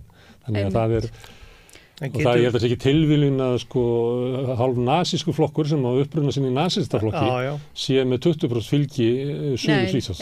Það er einhver saga í Svíþjóð sem horfir á útlendinga með skeptískum augum. Já, að því að sko pólitísk stefna er líka eitt sko, svo er það, einmitt. Menningarlegt. Menningarlegt sko. Það er síðasta landið með svona yfirstjætt sko, þú veist, það er yfirstjætt, það er sko greifar en þá í Svíþjóð sko, það er sennilega mest jættskipta samfélagi þó þeir segist ekki vera það sko. Herðin, ógnin sem ekki bara verið hérna sem ég veit ekki hvort það sé sýnileg svona ógn af innflytjendum sem svona glæpir sem sýnilegir. Þú nefnir hann að bankastræti í málið en ég held að þessi stór hluti þeirra eru ég er bara íslenska foreldrar. Nei, ég var nú bara að nefna það út af svona einhverju hópamyndun. Ég er að velta fyrir mér ógnina sem við sjáum, svo er þetta hryðjuverkamál. Já. Það er nú alíslenski drengir sem passar reyndar við ógnina í allri Evrópu. Það eru svona hvítir ungi drengir. Já, ég veit ekki með þessu ógna því að svo er ég líka að hugsa eins og greinina sem birtist í heimildinni til Margréti Marteinsdóttir fyrir ekki svo löngu. Það sem að var farið yfir þessa ógn á Suðurnesjum sem er í raun og veru kannski engin raunverulega ógn, en það er svona rosa Ásmundur Friðriksson og aðri sko mikið talað að þessa ógn sem þar er til staðar en svo þegar hún fer að grennslast meira þetta þá er engin, sko þá er raunverulega ógnin svo að það eru litaðir karlmenn að ganga göturnar í hópi. Og fólk er bara óvandi að sjá það og það verður hrætt. það virðist vera ógnin sko, samkvæmt því sem kemur þar fram, og svo það sem að pólitíkusarnir voru að tala var að þeir voru vitna í sögusagnir í raun og veru en ekki í gögn eða staðreyndir. Það er svona hugmyndur að fólk væri konum við öryggisnappa í búðirnar af ótta. Já, sem bara var ekki fótu fyrir. Já. En þetta er kannski samt alveg svona, þú sér hópa kallmennu labbum, það er svona viss ógniði. Hvað er hópar það segir löggan. Þú veist, hvað er hópar að kallmennum að labba hér Þú hægir á löggubílnum og hvað er að fara að gera. Já. En sko, svo er þetta náttúrulega eins og þú veist, ef þú tekur hóp af kallmennum 20 til 35 ára og kemur með eitthvað stöð fyrir í húsi, það sko, ég held að sé bara ekki gott. Skilur? Nei. Sko, ungir kallmenn eru ungir kallmenn eru kannski þeir sem fremja flesta glæpi bara í heiminum og þú ert búin að hrúa þeim saman í allt og lítið hús og þá hlýtur að koma upp einhver misklíð hjá þeim ég var að grínast með þetta í hádeginu í dag ég var spurðaði hvernig ætti að koma í veg fyrir glæpi og þá sagði taktu kallmenn á aldrinu 15 til 25 ára og setti það á eyju og svo þá bara en það er þetta einu hugaður með þáttin sko, einu skiptir sko, sem sko, almenningu vill að löggan hafi skotvopn, það er þetta kynferðisbrotum sko, þá rá að skjóta alla það er mikil krafa en svo erum við að tala það þetta ræði þetta betur, hvernig þetta vera og við þekkjum það og ræða líka þú veist, innflytjendur og áhrif á samfélagið og upplýstum umræða sé einhver vörn, gagnvart ótta og kannski hættu á því að fara eitthvað úr böndunum. En svo koma menn inn á sviðið og tala svona, svolítið eins og Jón. Og þá bara kveikjaður eitthvað sko miklu svona primitífara í fólki og hafa miklu meiri áhrif. Þannig að þótt að þú farir út hvert viðtal af öðru og talir, að þá er bara leið og það hefur kveikt á þessu. Að þá bara virkar fyrir eins og bara einhver frumstæðari hugsun á múgnum í gang sko. Já, einmitt. Já, einmitt. Það er náttúrulega bara að því að sko þessi ótti hefur að sko einhverja svona niðurstöður rannsókna og einhverja svona staðreyndir hafa svo takmarkað áhrif og ég hef bara mælt þetta í rannsóknum hafa takmarkað áhrif á svona óttafólks og hafa náttúrulega mismunandi áhrif á mismunandi fólk sko en það er almennt þannig og þetta bara, ég mælti þetta í rannsóknum hvort að það segja fólki raunverulega hver tengslin er á milli til dæmis innflytjenda frá Mið-Austurlöndum og hættunni á hryðjuverkaárásum að það skiptir yfirleitt engu máli það er rosalega litlu máli og þá ég bara hugsa sko svona umræðu sem fór fram í vikunni að það er svona einmitt að fólk er telur sig bara sko, þú veist, ekki haldið neinum fordómum og svo kemur eitthvað eitt svona atvik fyrir í þeirra eigin lífi sem að sko er svona staðfestir einhverja fordóma og þá gefst í leyfi til að það var einhver umræðu um þetta. Rofni himnan og rísi frummaðurinn bara fram. Já, og þetta er bara eins og hefur verið talað mikið í Bandaríkjunum þar sem að náttúrulega bara umræða rasisma og fordóma er á allt öðru level heldur en á Íslandi, það er bara svo löng saga, er að sko að það er svona staðalmynd svart fólk að það sé latt og það sé aldrei á réttum tíma og fólk á svona vinnustöðum þegar hvítir mæta of seint í vinna, það veitir því engin sérstaka athygli. En þegar að svartum maður mætir of seint í vinna, þá taka allir eftir því að það er svona staðfistir hugmyndina. En sönnunin. Og sko fólk sem hefur, sko það er ekkit vont fólk sem hefur fordóma, við höfum öll fordóma og alls konar staðalmyndir, en það er svona, sko mér finnst það bara svona hálf sorglegt þegar að fólki sem er að stjórna landinu, sko einhvern veginn kannski, og ég veit ekki, er það kannski bara ég hugsa hvort er verra að það viti staðreyndirnar og séu samt að spila með þetta eða hvort það viti ekki betur, ég veit ekki hvort er verra en svona það er kannski heldur verra heldur en Við vorum líka að tala hérna áðan frammi sko að þarna ótti fólks eykst eftir því sem meira í fjölmiðlum glæpi. Já. Þá heldur það séu fleiri glæpir, jafnvel þú sé ekki. Þú þarf ekki að meita duglegan blaðamann sem hringir í lögguna daglega og alltaf með dagbók. Það bara allt fullt af glæpum. Og svo kannski jökust ekkert sérstaklega sko. En þú þá fréttir svona engin glæpur í gær. Nei, en ég bara, þú skilur tilfinningin sko bara, fréttirnar og þær geta breytt inn í skoðun, það voru kannski ekkert, engin aukning, en tilfinningin verður að sé aukning, bara eins og hann segir, leið og það sagt að það var einbrot og þetta voru útlendingar. Það var náttúrulega verið að keyra upp þessa tilfinningu. Það stóli úlpu. Já. Það er þetta mér datt í huga aðan, sko, hvernig það eru breyst með innflytjendu hópa, sko, fyrir nokkrum árum. Þá voru þetta alltaf Pólverjar sem frömdu alla glæpi. Nú eru Pólverjar einhvern veginn komið svo mikið inn í samfélagi að það er eiginlega breytt, sko. Nú er þetta ekkert alltaf Pólverjar lengur sem fremja alla glæpi. Þeir eru einhvern orðið meiri hluti, sko. Einu sem voru það Ítalir og svo voru það Púertóríkanar. Já, eitt. Á Íslandi þá er Pólverjar einhvern veginn komið mest inn í samfélagið og orðnir vinir barnan okkar og búin að gifta sín í fjölskyldur. Herðu, má ég koma inn á þraut? Við vitum að samfélagi svona að fólk almennt skeptísk gagnvart því sem það þekkir ekki og það eins og þú ert að segja sko, ekkert okkar fordómalaust sem hefur alist upp í þessu samfélagi og það bara það full vinna að halda aftur að öllu ruglinu sem hefur verið sett inn í mann og þannig er samfélagi samsett. Síðan kemur alltaf þessi hugmyndum að það er einhver ógn í þessu og við þurfum að gera eitthvað. Og að gera eitthvað yfirleitt alltaf fyrst vopnaðing lögreglunar. Það ekki það að fara að vinna við að brjóta upp gengi eða auka félagslegan stuðning eða útrýma fátækt eða opna atvinnumarkað. Það er yfirleitt aldrei. Það bara eitthvað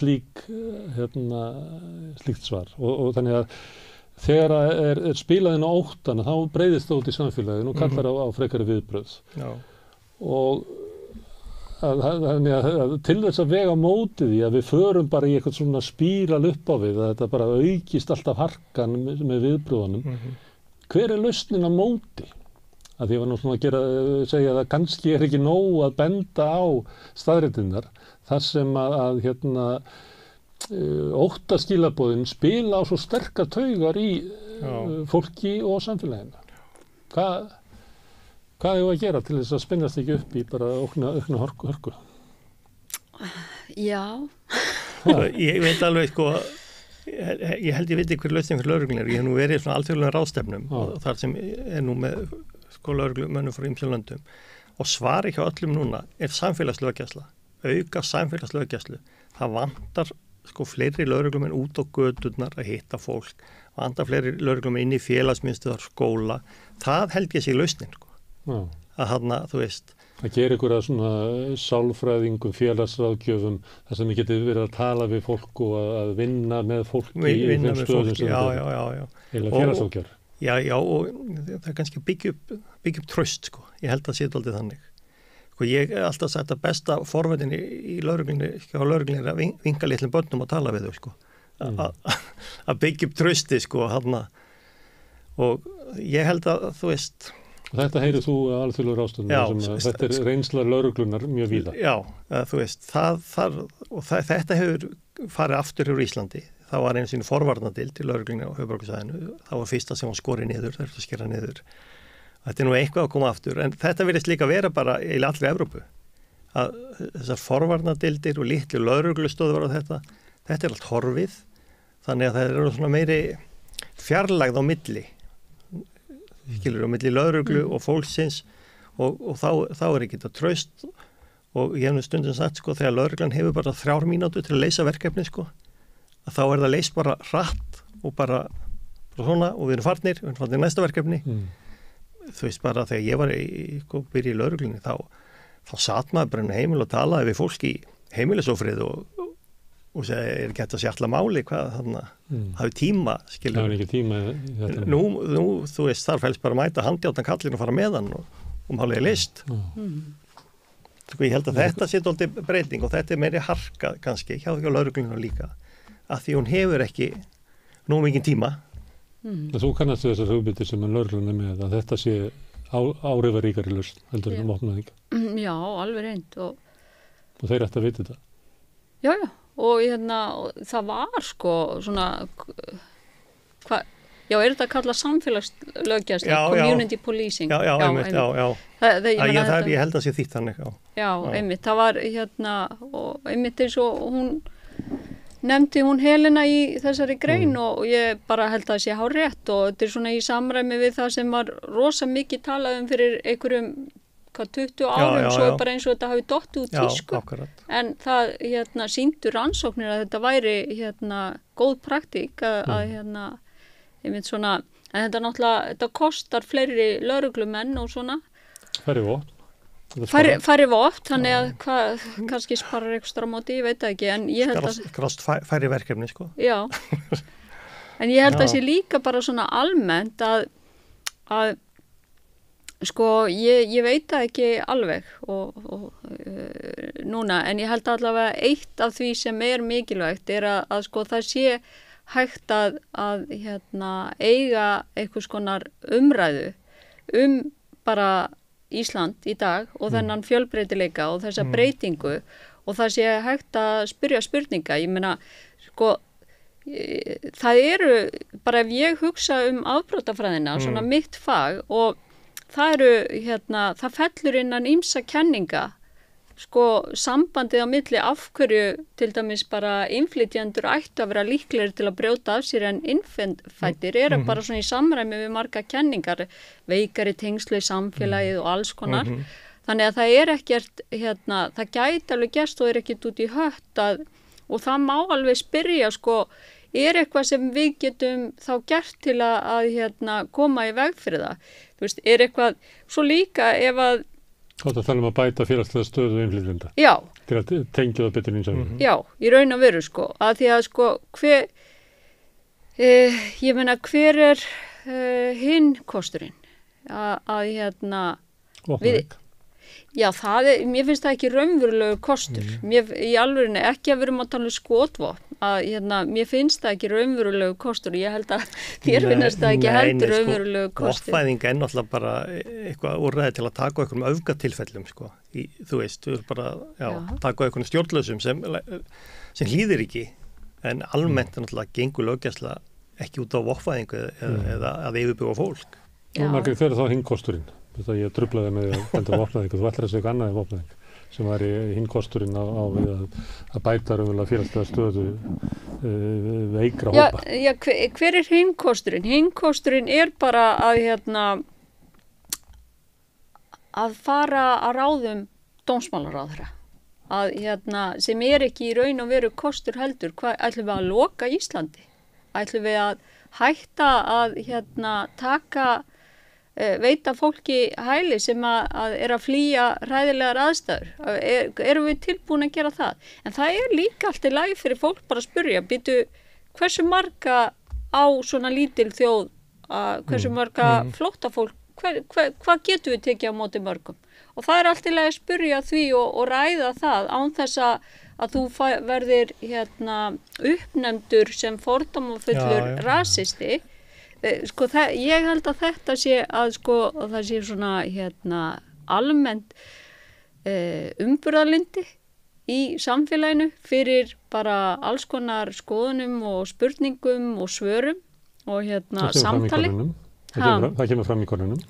Það sé umburðarlyndi. Já, einmitt og en sko já, ég held að en auðvitað þurfum við að hafa vel þjálfaða og svona sérhæfða og að einhverju leyti vopnaða lögreglu til að bregðast við þessum málum sem koma upp að því að við viljum öll einhvern veginn lifa í öruggu landi og þurfum ekki að hafa áhyggjur af því að sem við gerum flest á Íslandi í dag alveg Finnst þið að skorta svona eðlilegra umræðu innflytjendamál?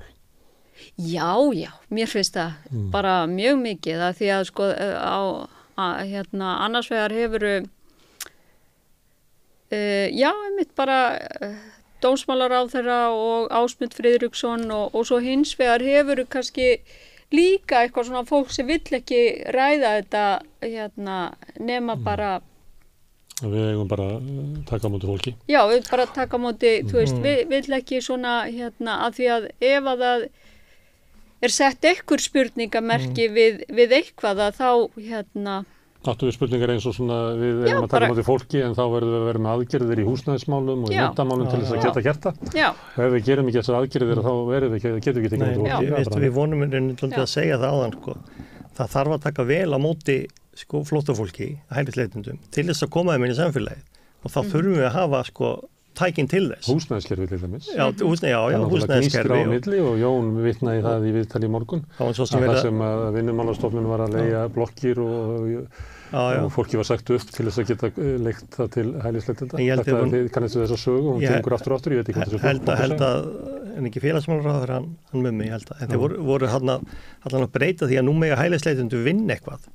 Náttúrulega mjög undarlegt fyrirkomulag og með hælisleitundu vorum að tala um þessu ungu kallmenn sem eiga svo ekki gera neitt og svona aðgerðarleysi við veitum bara atvinnuleysi býr til vandræði fyrir bara Íslendinga þannig þú veist við erum að fá fólk til landsins og sagt að þið megið ekki gera neitt því að býða hér 3-4 mánuði algjör aðgerðarlaus og auðvitað það er ekki gott, þannig að ég held að þessi gott skref að fólk megi allavega fara að vinna fyrir sér. Ok, það var einn þrjótt eftir. Hún er þessi. Ef að við erum með dómsmálaráðherra sem rekur fram þessa hörku stefnu og við teljum að þurfum við að koma ykkur önnur stefna sem allavega í umræðinu til mótvæðis, hver á að halda henni fram? Er það til dæmis Landssambandið sem ætti að vera með sína eigin stefnu, þar sem svona viljum við að lögreglumálin séu, svo þessi andstöðu við dómsmálaráðherra? Já, ég veit það ekki, ég er alltaf, þú veist, reyna við ekki aðtöklega þessi stéttafélag, Þetta er náttúrulega mjög flókið félag, Landssamtök lögreglunnar, þetta er náttúrulega hagsmunafélag líka. En verður það ekki bara verið einhverjir stjórnmálamenn, ég held það. Finnst ykkur þeir vera að því? Nei, kannski ekki nógu vel, Mér finnst reyndar orðið allt mikið á stjórnmálamönnum sem þora helst ekki að segja neitt og dóldi bara, alltaf að reyna almenningsáliti, Þú veist þannig að það er fullt af fólk sem veit ekkert hvað skoðun hefur til dæmis innflytjendamálum að því að það er svona... Segir alveg neitt. Nei. Og það mætir ekki þegar það er atkvæðagreiðsla. Já, einmitt. Nú verið bent á það að sumum aðeins sem hafa reykjað þessa hörkustefnu og þegar hafa verið ykkur mál sem eru umdild að þá eru mikla fjarvistir. Já, þá hringi síminn og þeir labba út. Já, þeir labba út og þannig að þeir vilja hvorki láta sjá að þeir hafi greitt atkvæði með eða á móti. Nei. Og það er ekki gott í lýðræðissamfélagi, við eigum að ræða hluti eins og til dæmis vopnaðingur lögreglunnar, þessi kaup, við erum náttúrulega að gera kröfum bara að vita hvað var keypt og í hvað á notið þetta, eða ekki? En er ekki alltaf verið að segja það, segja það einhvern tímapunkti? Ég veit ekki hvernig það er. Jó, ég fannst það einhvern fréttum, það er bara ekki, ríkisstjórnin var ekki alveg tilbúin með tölurnar. Ég held að við vitum að vopnin eru á landinu það er nú að senda bara einhver birgðavörð og telja þetta já, og væntanlega eru nótur fyrir þeim já. En það er svo sá ég að þeir sögðu eitthvað ríkislögreglustjóra þetta líka öryggismál, við viljum ekki segja eitthvað það lengi vel vildu ekki segja hvað unnum margir við leituðu á fundina því það var eitthvað svona öryggis þannig ég veit ekki hvort ríkislögreglustjóri vill ekki segja hvað þetta er mikið út af einhver öryggi Margrét, hver á að koma með mótvægi stefnu ef að stefna stjórnvalda er ekki góð og sömuleyti ef við tökum það sem þið að segja þá myndi manni gruna að vera í gegn vilja meirihluta lögreglumanna í andstöðu við almenningsálitið að lögreglan hafi skotvopn já, þessi svona harka sem er það ekki að lögreglan beri skotvopn sýnileg Já, það er... Lögreglumenn vilja alveg hafa skotvopn, Ég byrja að sjá ég byrja að sjá að maður er kannski bara fyrir á eitthvað svona kalla stað eins og múlakaffi og bara borða sín signa fisk og þá setur maður vopnaður í næsta borði. Ég hafði ekki, ég bara... Í gráum fötum. Þú veist, ef að fyrir svona 3 árum að þið hefur sagt mér að þetta geti gert í Íslandi, ég myndi að þið andvært.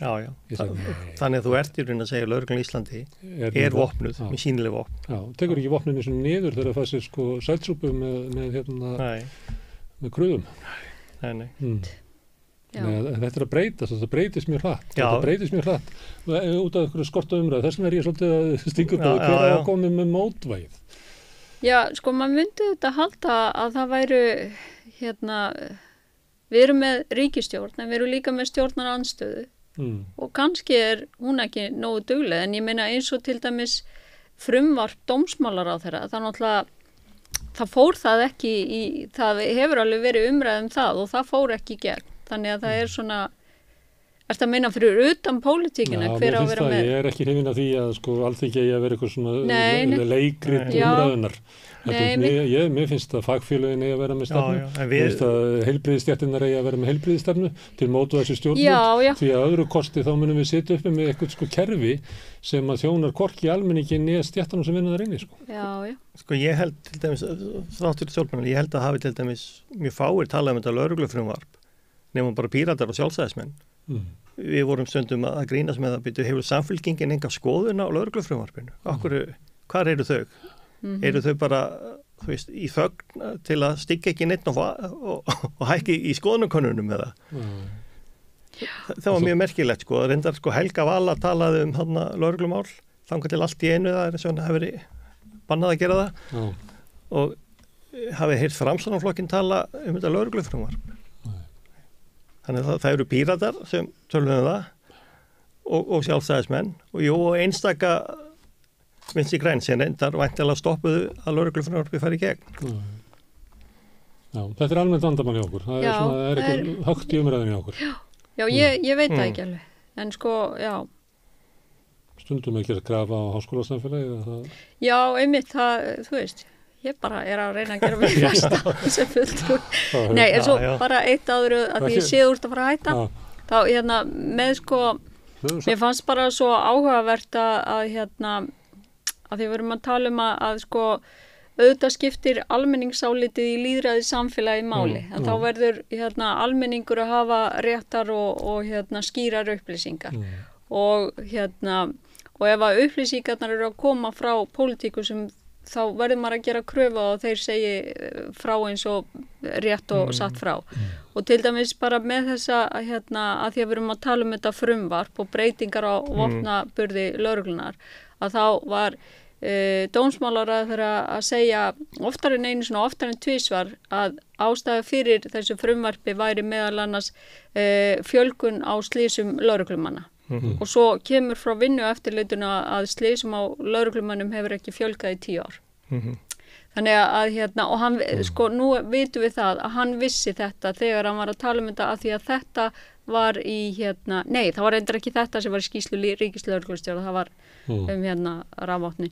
En það sko, það er bara eitt símtal til að fá þetta staðfest. En reyndar hefur þið samt fjölgað sko að tryggingafélagin þurfa að borga lögreglumönnum fyrir slys, þannig að þau hafa eitthvað breyst slysin því það voru tölur frá tryggingafélagunum og þau eru farin að borga lögreglumönnum miklu hærri bætur fyrir sko vinnuslys.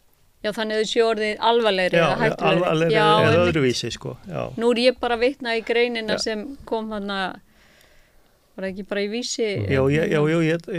Tók smá umræðu þessa fréttakonu og Björn Leví þetta sko. Kannski hefur komið rof í heiftarlegu varnir tryggingafélaganum að borga ekki neitt. Opnast eitthvað gátt. Það getur verið, en ég held samt sko að almenningsálitið, sko það er alveg með vopnavæðingu lögreglu núna því að svo stutt síðan til dæmis þetta rauðagerðismál var sem var bara átaka. Og þá hugsaðu, hér eru bara menn sem gangu með skambissur og skjóta hvern annan. Og þá er alveg viljabitið, þá þarf lögreglan væntanlega að vera með eitthvað til að bregðast við ef illa fer. Það mætti kanna þetta. En þegar ég er að tala um að það vanti svona fleiri til þess að leggja í umræðuna sem mótvægi við það sem er í gangi, þá er ég kannski sístuð ykkur sem komið hingað að það hafi verið mjög dugleg í umræðinu um þessi mál. Takk. Margrét og Fjölnir, kærar þakkir fyrir komuna. Við ætlum að halda áfram svolítið að fjalla um innflytjendamál. Ég ætla að tala núna við Viktoríu Baksína sem er nýr Íslendingur. Fékk ríkisborgararétt núna í maí og vegabréfið í dag. Og svo ætla ég að halda meiri sig áfram að tala um útlendinga vegna sem ég tala við hann Arngrím Vídalín sem hefur verið að skoða skautun í samfélaginu, tengt ótta okkar og ugg við hinn ókunnugu og útlendinga og það nær langt aftur í aldir og eiginlega bara aftur í hellana. Og kemur hér á eftir augnablik. Við höfum sagt frá því hérna við rauðaborðið hversu hratt Íslendingum fjölgar, eða landsmönnum fjölgar, að það slegið met í fyrra og verður örugglega slegið met í ár, bara á fyrsta ársfjórðungi þessa árs fjölgaði Íslendingum 3,6% eða landsmönnum öllu heldur. Það fólk sem býr hérna. Íslendingar eru líklega þeir sem eru með íslenskt ríkisfang og þeim fjölgar miklu hægar því að það ekki alls ekki allir sem að flytja hingað inn náði að verða ríkisborgarar og það getur tekið langan tíma. Og við ætlum aðeins að velta fyrir okkur þessu ferli og það fengið hingað hana Viktoríu Baksínu sem er einn þeirra sem eru bara splunkunir Íslendingur. Þú férst ríkisborgararétt bara í síðasta mánuði. Einmitt, já. Og vegabréfið bara í dag. Já. Til hamingju með það. Takk. Herðu, en þetta er svolítið langt ferli, þannig að ég vil kannski segjum söguna eins og hún að þá verð ég að fá að spyrja hvað þú kemur þegar þú kemur til Íslands. Já, ég er fædd í Rússlandi og ég kom hingað árið 2016 á vegum Arnarstofnunar sem styrkþegi og ég kom sérstaklega til þess að læra íslensku hér, þar sem ég er málvísindakona og ég hef mjög mikið áhuga á tungumálum. Þannig að ég kom sérstaklega til þess að læra íslensku og planið var að dvelja hér kannski í 1 ár fyrst, svo ákvað ég að klára BA-námið og eftir þetta var ég nokkuð viss að ég myndi ekki fara aftur til Rússlands, þannig að ég sótti meistaranámið. Af hverju ekki og farið ekki aftur til Rússlands? Að því að mér fannst að mér líði aðeins betur hér en þar. En þú veist, ég fór náttúrulega að heimsækja fjölskylduna og allt, en já, þú veist, andrumsloftið og fólkið og umhverfið hafði gríðarlega áhrif á þessa ákvörðun. Þannig að ég bara fór í meistaranámið, fekk vinnu, þú veist, og já. Svona var þetta. Þú varst þá bara á dvalarleyfi hér sem námskona? Já. En svo liður tíminn og þú ákveður að þú viljir ekki snúa aftur eða hvað? Já, þar sem þú veist, ég fekk, myndi ég segja, sem sagt, fleiri tækifæri hér til þess að gera þar sem ég hef áhuga á, þar sem er Rússlandi, fannst mér að ég þurfti alltaf einhver veginn að bara sanna, þú veist, fyrir öðrum að, þú veist, ég eigi rétt að gera þar sem mér hendar, þú veist, þar sem mér leist vel á. En hér á Íslandi var þetta allt öðruvísi og líka, þú veist, ég hef alltaf unnið í akademíunni í Rússlandi og þetta getur verið mjög eitrað umhverfi og þú veist, árin svona 2015 og 16 voru nokkuð erfið þar sem ég fór í doktorsnám og ég bara fann fyrir því að þú veist, öllum var greinilega alls ekki sama í þeim skilningi að þú veist, þeim var ekki sama hvernig ég klæðist eða hvað ég segi, hvers konar ákvarðanir ég tek. Það var mjög áberandi þar sem þú veist, það voru nokkrir hjá okkur í deildinni sem sýndu þú veist anstöðu til dæmis gegn innlimun Krímskaga, þú veist, gegn Pútín og forstjóri deildarinnar hann brást svo harkalega við þessu og við þurftum reynar að kjósa hvort þú veist, þessir einstaklingar myndu vera áfram hjá okkur í deildinni og ég bara slapp.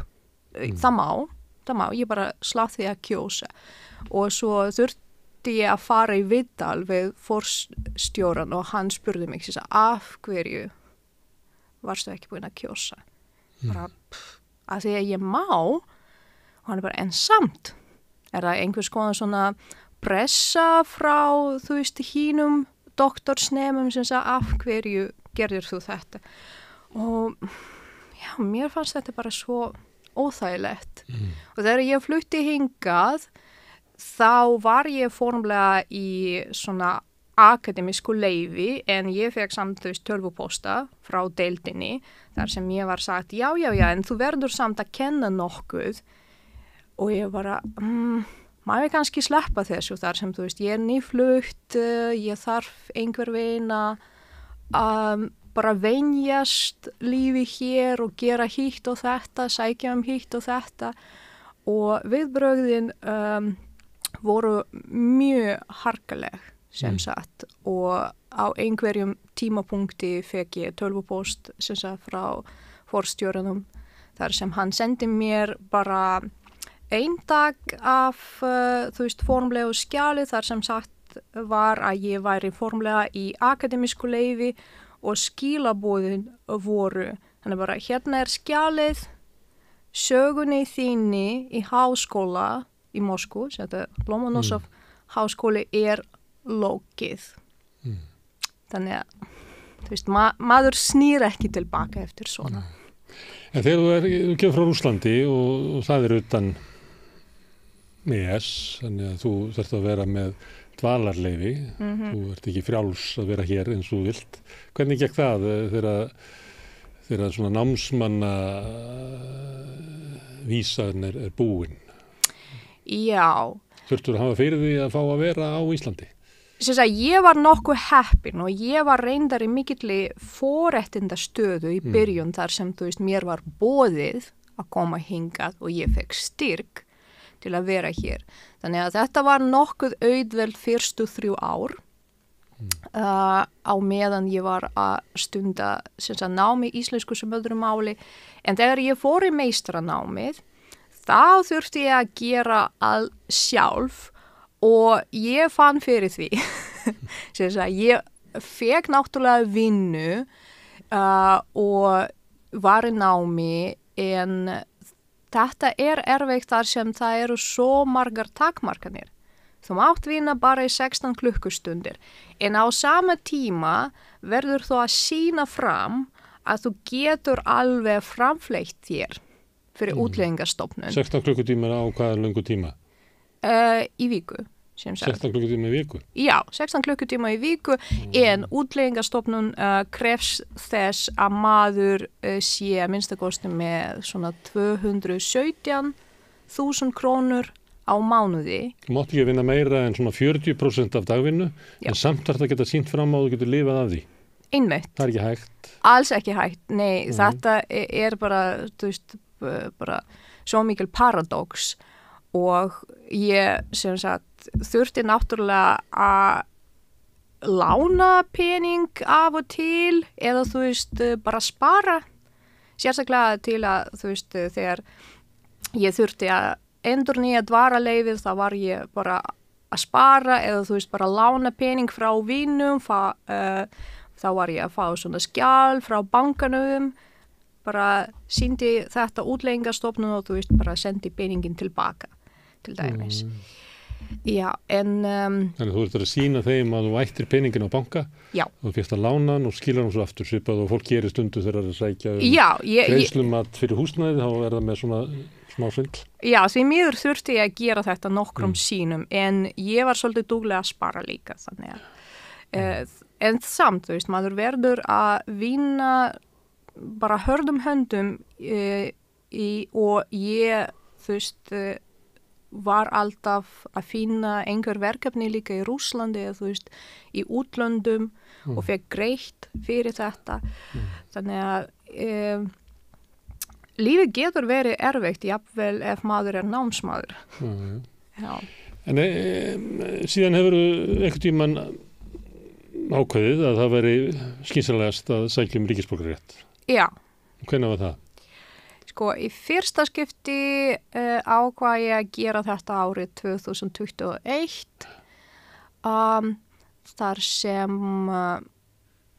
ég fatti að því lengi ég er á námsdvalarleyfinu því minna þetta þýðir því námsárin skapa ekki grundvöll fyrir ríkisborgararétt, skapa ekki heldur grundvöll fyrir búsetuleyfi og ég var einu sinni með atvinnuleyfi sem sagt ekki námsleyfi en þetta var allt of stutt þannig að þú veist þetta bara taldist ekki með. Þannig að ef þú kemur hingað inn frá Rússlandi og væri með námsleyfi svo búið með námið þitt þá er það bara vísa á landi. Það hægt að þú veist sækja svona sérstakt dvalarleyfi fyrir svona fólk sem í atvinnuleit en ég hef séð allt of fá tilfelli þar sem þú veist einhver einstaklingur fékk þess að tegund af dvalarleyfinu þannig að þú veist ég kláraði námið og fór bara í annað nám. Það var först eiginlega í því, þú var först upp í háskóla. Já, þú veist, ég duglegur nefandi þannig að þetta var ekki mikið vandamál að læra, þú veist, ég elska að læra. En á sama tíma þýðir þetta ekki neitt. Fyrir ríki, fyrir stjórnvöldin, þó að, þú veist, ég sé mentuð hér og kannski tali tungumálið. Þú læriðir íslensku upp í háskóla? Já. Og hvað fórstu að læra það í framhaldinu? Já, þess að ég kláraði BA íslensku sem öðru máli og fór svo í þýðingafræði og tók svo líka kínversku. Já. Ok, 2021 þá sækir ríkisborgararétt og mun þá sækir það að vera með íslenskan og rússneskan, eða ekki? Jú. Þú mátt hafa bæði. Og hver eru viðbröðin þá? Þá sækir það til útlendingastofnunar, eða ekki? Já, þess að ég sótti í gegnum Alþingi en samt verður maður fyrst og fremst að skila öllu til útlendingastofnunar. Hver er þetta að skila? Sem sagt, ég skilaði fyrst og fremst bara prófskírteini, svo þarf maður náttúrulega að skila 3 skattaframtölum, framfærslugögnum, meðmælabréfum, þú verður líka að fylla út sérstaklega eyðublað og skrifa reyndar ástæðu til þess að þú sækir ríkisborgararétt í gegnum Alþingi þannig að þú verður bókstaflega að skrifa einhvers konar svona essayu af hverju þú þess virði að vera íslensku ríkisborgari. Þannig að ég gerði allt þetta skilaði öllu en á þeim tíma var ferli svona sem sagt að voru 2 skilafrestar sem sagt 1. október og 1. mars og ég skilaði öllu fyrir 1. október og samkvæmt þú veist þeirri hefð sem var í gangi á þeim tíma myndi þá Alþingi skoða þessar umsóknir í desember, taka ákvörðun og svo á næstunni einhver tíman, þú veist, eftir 1. mars. En þar sem, þú veist, nýr dómsmálaráðherra tók við, þú veist, embættið, þá ákvað hann að breyta þessu ferli. Því honum fannst að þessi leið sem sagt að sækja ríkisborgararétt gegnum Alþingi var einhvers konar VIP leið og hann sagði að, þú veist, umsóknum verður afgreitt bara í þeirri röð og það bárust. Þannig að ég fekk ekki að vita hvernig staðan var í desember og ég var mjög vonsvikinn og ég vissi ekkert. Þar sem þú veist ég skrifaði kannski tölvupóst á útlendingastofnun og ég fekk ekkert svar. Og einhver tíman í júni 2022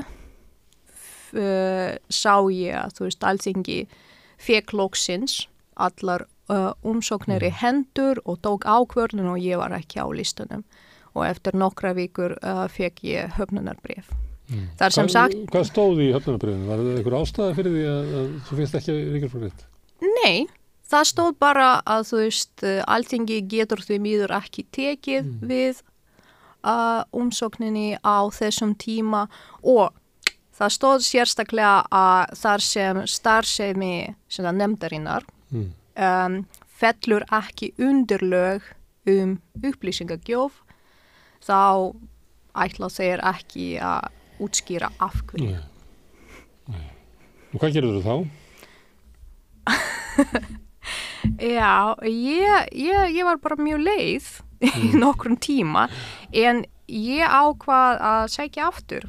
Þú veist, ég bara safnaði öllum gögnum aftur, fekk enn fleiri meðmæli og sótti aftur.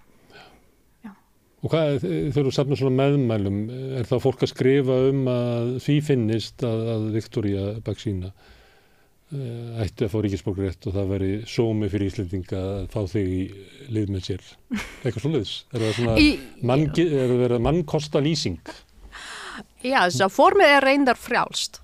Formið frjálst sem sagt og það voru, þú veist, meðmæli til dæmis frá atvinnuveitendum og líka frá vinum mínum, líka frá svona opinberum aðilum hér á Íslandi frá rithöfundum og svo framvegis og þú veist, formið frjálst og þú veist, meðmæli voru bara alls konar hjá mér.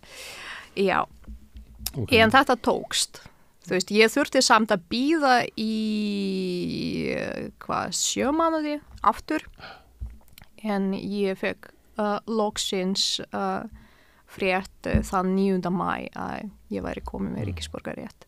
En þú vissir ekki þá að þetta væri á leiðinni eða? Alls ekki, þar sem, þú veist, mér var sagt ef útlendingastofnun telur að umsóknin sé bara góð og sem sagt útlendingastofnun sendir þá þessa umsókn á Alþingi leið og sem sagt stofnunin sendir líka tölvupóst á umsækjendan.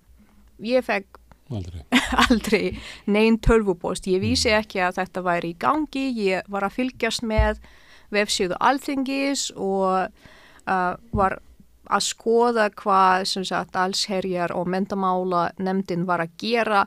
Veiting ríkisborgararéttar var alls ekki á dagskráni í maí og ég var nokkuð viss að ég fæ kannski að heyra frá þeim einhver tíman í haust. En sóttu, það hægt að segja ríkisborgararétt bara til útlendingastofnunar eða ekki? Það eru 2 leiðir sem sagt, ef maður frá Evrópu þá skyldan að búa hér í 7 ár, samt þú veist, gagnabakkin nákvæmlega eins.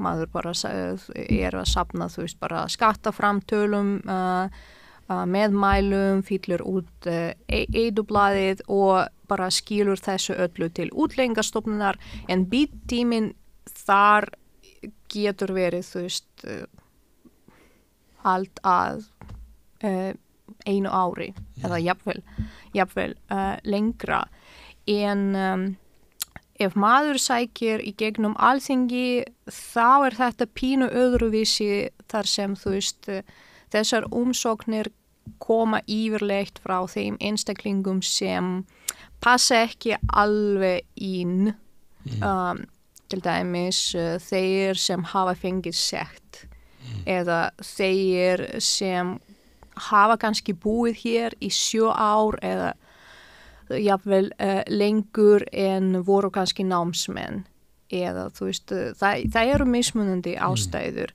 til þess að sækja gegnum Alþingi ef maður hefur fengið höfnun frá útlendingastofnun líka. Þú veist ekki höfnun? Ég fekk ekki höfnun. Akkur varst þú öðruvísi? Er það vegna þess að þú varst svona langan tíma námsmaður að samkvæmt reglunum telst það ekki upp í þessu 7 ár eða? Einmitt. Þannig ef þú hefðir þurft að ljúka þá náminu þínu og vera svo í 7 ári viðbót áður en þú fengir það með við reglunar í útlendingastofnun? Það getur verið svona til dæmis ef ég klára námið og fæ kannski vinnu og finn atvinnuveitandan sem tilbúin til þess að sækja atvinnuleyfið í 100% fyrir mig, þá ferlið svona, þá byrja ég sem sagt á atvinnuleyfinu og 2 ár frá námsleyfinu teljast með sem sagt fyrir búsetuleyfi sem var því miður ekki tilfelli hjá mér. En þú varst íslenskur ríkisborgari þannig í byrju maí, var það ekki á friðardaginn eða? Já, þriðjudaginn, 9. maí. Já, 9. maí, sem haldinn hátíðlegur í Moskvu, eða ekki? Jú. Já, með hersýningum. Já. En síðan líður eitthvað tími þá til að þú færið passan. Já. Af hverju var það? Sko, ferlið eftir þetta nokkuð flókið. Ég fekk sem sagt tölvupóst frá Útlendingastofnun. Sem sagt það sem gerist, fyrst og fremst tekur Alþingi sem sagt þessa ákvörðun, svo eru lögin birt og samþykkt. Það eru sérstök lög þar sem að þú og fleiri fá ríkisborgararétt. Já. Þannig að það þarf að birta þau í stjórnartíðindum. Já, og þetta þú veist, í svona forræði allsherjar og menntamála nefndarinnar. Eftir þetta verður maður að birta þessi lög í stjórnartíðindum. Og þetta í forræði dómsmála ráðuneytisins. Svo sér Útlendingastofnun að lögin eru birt í stjórnartíðindum og sendir sérstakt ríkisfangsbréf á þjóðskrá og þjóðskráin breytir ríkisfanginu og svo getur maður farið til sýslumanns, tekið mynd, borgað og fengið þá passan. Það ekki fyrir að lögin eru auglýst. Og gekk það ekki venjulega eða þurftu að reka eftir því eða? Mér var sagt að þetta myndi taka 3 vikur og ég beið bara en þú veist þetta lá svolítið á hjá mér þar sem þú veist ég þarf að fara til Kína í júli og ég þurfti vegabréfsáritun en ekkert breytist sem sagt ég skoðaði upplýsingar á Ísland.is sem sagt þjóðskráin var ekki búin að breyta ríkisfanginu mínu og ég var svolítið áhyggjufull en ákvað samt að bíða í nokkra daga í viðbót og svo gerðist ekki neitt. Þá hafði ég samband við nefndina og sá eini meðlimur nefndarinnar sem svaraði mér var Arndís frá Pírötum og hún sagði þú veist, þetta ekki lengur í forræði nefndarinnar, þetta í forræði dómsmálaráðuneytisins, en ég þarf að kanna málið, ég skal svara þér. Og hún svaraði mér eftir nokkra mínútur þar sem hún sagði, já, heyrðu, mér skildist að þetta myndi birtast í dag. Og svo eftir 5 mínútur sendir hún mér hlekkin þar sem hún bara, já, það búið að birta, þessar lögin. Og ég bara, ok, þannig ég þurfti að íta smá og svo hringi ég í Útlendingastofnun til að segja þeim að þú veist lögin séu birt í stjórnartíðindum getið þið kannski send þetta ríkisfangsbréfi bara strax þar sem þú veist þetta nokkuð áríðandi fyrir mig og það líka önnur ástæði þar sem þú veist ég þarf reyndar að tilkynna til stjórnvalda í Rússlandi að ég sé komið með annað ríkisfang innan 60 daga, annars fæ ég sekt sem 200.000 rúblur. Já, þannig að þetta var nokkuð áríðandi og ég hringdi Útlendingastofnun og það sem gerðist, mér finnst það svolítið fáránlegt, þú veist, þar sem þú veist, ég talaði við einhverja konu sem starfsmaður og ég nefndi þetta við hana, hún bara, nei, við sjáum ekki ríkisborgararétt, ég bara, ha? Jú, þið gerir þetta. Getur þú sagt mér hvort þið gjátu mögulega bara að senda þetta ríkisfangsbréf á þjóðskrá bara núna strax, bara við gerum þetta ekki. Og ég bara, ok, en ég með tölvupóst frá ykkur, frá ríkisborgararéttar teiminu, ég skal bara lesa þér. Hún bara, ok, ég bara skal senda tölvupóst á þetta teimið. En má ég kannski tala við einhvern sem í teiminu? Bara nei. Og lagði ég á. Og þú veist, ég vissi ekkert. Ég sendi sem sagt tölvupóstinn svo sjálf á ríkisborgararéttar teimið í Útlendingastofnun, fekk aldrei svar. En ég var bara að bíða og svo 3 dögum síðan sá ég að þú veist, ríkisfanginu væri breytt á Ísland.is, þannig að ég fór strax til sýslumanns, tók myndina, borgaði fyrir flýti meðferð og þú veist, fekk passan í dag. En nú ætlar að reyna að fá vegabréfsáritun til Kína, Já. Þannig að þú komist til Kína. Hvað það var til Kína? Hvað það var að gera til Kína? Já, í júli verður haldin samkeppni í kínversku sem heitir Kínverska brúin og þetta fyrir einstaklinga frá öllum heimshornum sem eru að læra kínversku. Það er að keppa í kínversku? Já. Hvernig keppir maður í kínversku? Já, þú veist, fyrst venjulega svona ræðan. Þar sem maður segir frá því hvernig hann eða hún komst að því að læra kínversku og síðan svona talent show. Maður syngur, þú veist, les kvæði, dansar, gerir eitthvað skemmtilegt. Og hvað er þú að gera? Ég veit það þá ekki. Þar sem við gerðum hér á Íslandi því þú veist það fyrst og fremst svona fórkeppni í löndum. Ég las kvæði á kínversku samt eftir rithöfund frá Tævan. En byrjar að læra kínversku á Íslandi? Já. Þú varst ekki byrjuð í kínverskunni? Já, ég byrjaði fyrir 2 árum. Þannig þú ert mikil málamanneskja, talar mörg tungumál? Já, ég hef mikil áhuga á tungumálum. Og ætlar að fara áfram í nám? Ég sótti nám í 2 háskólum í Tævan og í Shanghai. Ég fekk já frá Tævan. Ég ennþá að bíða eftir svari frá Shanghai, þannig að við sjáum til en ég fer örugglega í nám í haust. Að læra kínversku? Já. Og læra þá kínversku eða kínverskar bókmenntir eða kínverskar málfræði eða hvað er þetta að fara að læra? Ég ætla að læra bara pínulítið af öllu. Læra Kína? Já, sem sagt bara sögu Kína, ég ætla að læra svona kínverska bókmenntir, kannski aðeins heimspeki og svo framvegis. En sjáum til. Já. Líka. Og heldur þú komið svo aftur til Íslands? Eða? Já, örugglega. Sem Kínafræðingur? Kannski, kannski, já. Herðu, Viktoría, gaman að tala við þig og aftur til hamingju með að vera orðin íslensku ríkisborgari með íslenskt vegabréf. Takk, herla. Og Íslendingar allir til hamingju með hana Viktoríu og nýjan Íslending, splunku nýjan. Við ætlum að halda áfram við rauðaborðið og næst á dagskrá skautun og skautun í tengslum við hvernig við upplifum fólk úr öðrum deildum jarðar. Arngrímur Vídalín hér eftir augnablik.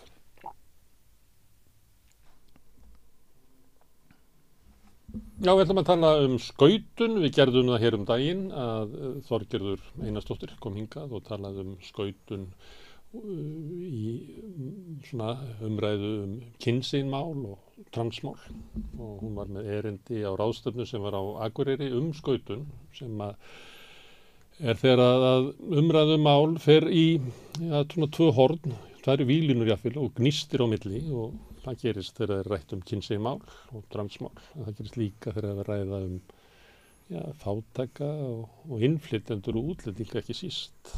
Og með grunar að Arngrímur Vídalín, lektor í bókmenntum á Menntavísindasviði Háskólans, hafa verið að fjalla það í erindi sem var skautun í fortíð og nútíð. Það er svolítið stórt heiti.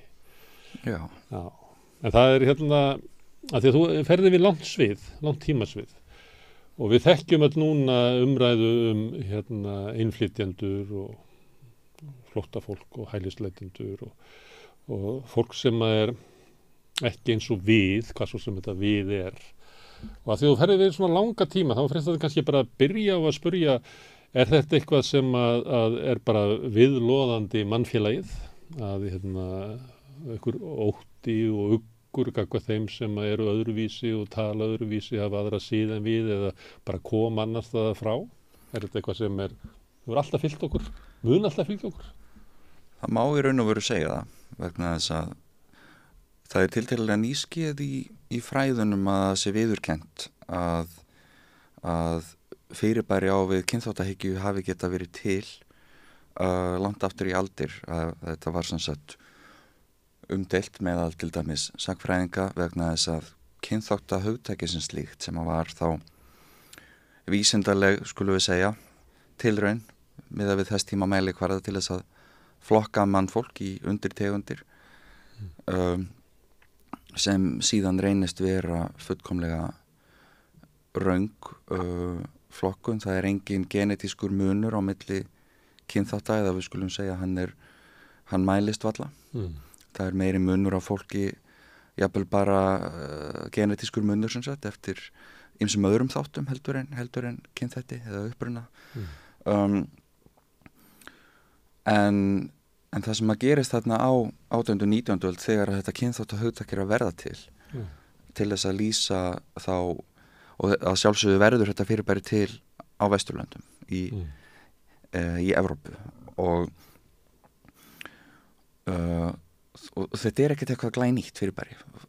Fólk hins vegar finnur upp svona kannski getum við sagt kerfisbundna leið til að lýsa því sem það hafði verið að sjá árþúsundum saman og hafi verið að hugsa árþúsundum saman.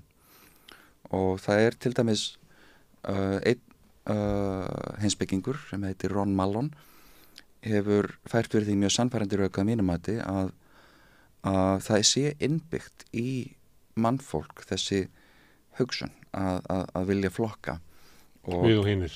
Já, akkurat, að gera þennan greinarmun á sem sagt hinum inngilda hópi og hinum sem að tilheyra ekki og þannig að og það eru sem sagt gögn frá bara fyrstu tíð sem að sýna þennan tendens í mannfólki. Sem þá bara eitthvað í hvernig hugsun okkar virkar að það eru einhverjir brautir í heilanum í okkur sem að valda því að okkur hættir til þess að flokka þetta. Já. Já. Einmitt og þannig að þó svo við höfnum 18. og 19. öldinni þar sem að menn voru að reyna að færa svona flokkunarkerfi á jurtum og dýrum yfir á mannskepnuna og til þess að rökstyðja þá tilfinningu sem var þegar fyrir þóttu við höfnum því að þá stendur eftir að þetta hefur fyllt okkur alla tíð. Einmitt, og hvort sem að maður tekur endilega undir allar röksendir Mallons sem að telur að þetta sé jafnvel sem sagt innbyggt frá náttúrunnar hendi í heila virkni fólks. Mér finnst ekki endilega þurfa að ganga það langt. En við getum séð að svona hefur mannfólk hegðað sér frá elstu varðveittu heimildum og þannig að sem sagt mínar rannsóknir hafa þá einkum beinst að Íslandi frá upphafi ritaldar í kringum 1100 eða þar bil. Og til dagsins í dag, hvernig Íslendingar hafa frá fyrstu varðveittu bókmenntum séð aðra og þá leið séð sjálfa sig vegna þess að það segir töluvert sjálfsmynd fólks sem sagt, hvers konar ímynd það býr sér til af andstæðu sinni. Og þá hef ég engum fram til þessa skoðað annars vegar birtingarmyndir hinna til dæmis í svokölluðum skrælingjum í frásögnum af Vínlandi og hins vegar því hvernig svartir Afrikumenn eru litnir augum, kallaðir blámenn í heimildum og þar reyndar verður þó ég segi sjálf frá þar verða mínar rannsóknir öllu áhugaverðari vegna þess bara að þetta hugtak blámaður gríðarlega flókið og innifelur rosalega marga hópa sem að mætti sem sagt jaðarsetja og afmennska með ýmsu móti. Hvernig þá? Þannig að við erum til dæmis með í allra elstu heimildum á íslensku sem eru þýðingar á helgisögnum úr latínu til dæmis sögun af Maríu mey og ýmislegt fleira að sem sagt það eru þessar dýrlingasögur sem sagt, og þar birtist orðið blámaður alltaf í tiltekinni merkingu sem að einhvers konar djöfull og það svolítið áhugavert að vegna þess að þetta eru þýddir textar og getur við séð á latínu hvert orðið á förmálun og það einmitt Etíóps eða Eþjópi eða Norður Afrikumaður en það samt ekkert í frásögninni sem að gefa til kynna að þetta sé neitt annað heldur en bara hreinn og beinn djöfull úr helvíti sem verið að ræðum. Og þannig að staða þessa fólks versnar við íslensku þýðinguna? Hún svipuð í raun og veru. Þannig að Eþjópar voru lýst í frumtekstunum sem púkum, döflum. Já, eða jafnvel öfugt að púkarnir eru kallaðir Eþjópar og síðan sem sagt, heldur þetta áfram að vinda upp á sig og þegar að blámenn taka birtast beinleinis sem Norður Afríkumenn þá hangir alltaf yfir þeim þessi ára hins illa og þeir eru yfirleitt kallaðir sko bláir sem hel og svartir sem bygg og þeir hafa mjög dýrslega eiginleika, sumir hafa vígtennur eða kattaraugu og þeir eru yfirleitt mjög stórir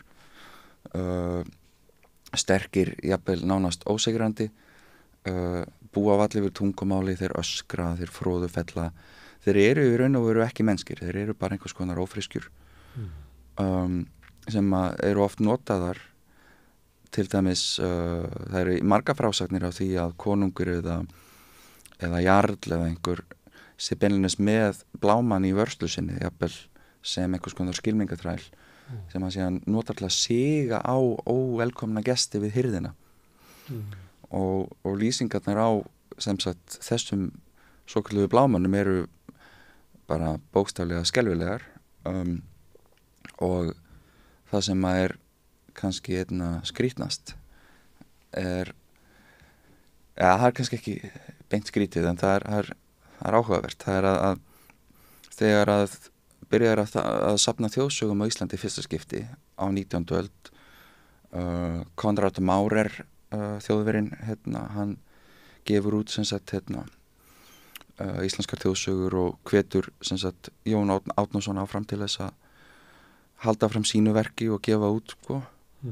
Og þarna byrjum við að sjá nákvæmlega sömu frásagnir af sem sagt blámanninum sem að er þræll einhvers valdamikils manns sem að er látin glíma við sem sagt hetju frásagnarinnar þannig að en sögurnar hafa breyst svo mikið, núna er þetta ekki lengur kannski Íslendingur við konungshirðingstar í Noregi, heldur er þetta kannski einhver bóndi á Eyrarbakka sem að þarf að glíma við blámann einhver skipstjóra þannig að það búið að staðfæra þetta á nútímavæða en grunn fyrir ásóknin er svo sama og þannig að þetta er varðist bæði í munnlegri geymd sem sýnir breytingarnar og líka bóklegri geymd sko.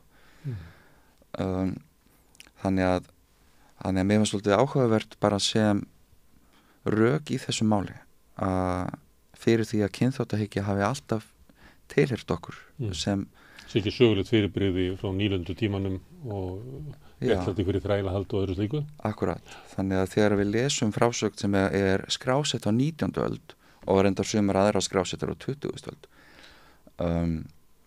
og við sjáum alveg greinilega að þetta er rasísk frásögn sem að byggir á hugmyndum Íslendinga nýlendu þjóðirnar en svo þegar við erum með nákvæmlega sömu frásagnir kannski skrásettar á 13. eða 14. öld af hverju eru þær sömu frásagnir þá ekki rasískar og já. En nú kann einhver að spyrja hvaða máli skiptir það? Hvort að þetta sé sögulegt fyrirbrigði sem verður til í tengslu við nýlendustefnuna eða hvort þetta sé miklu eldra?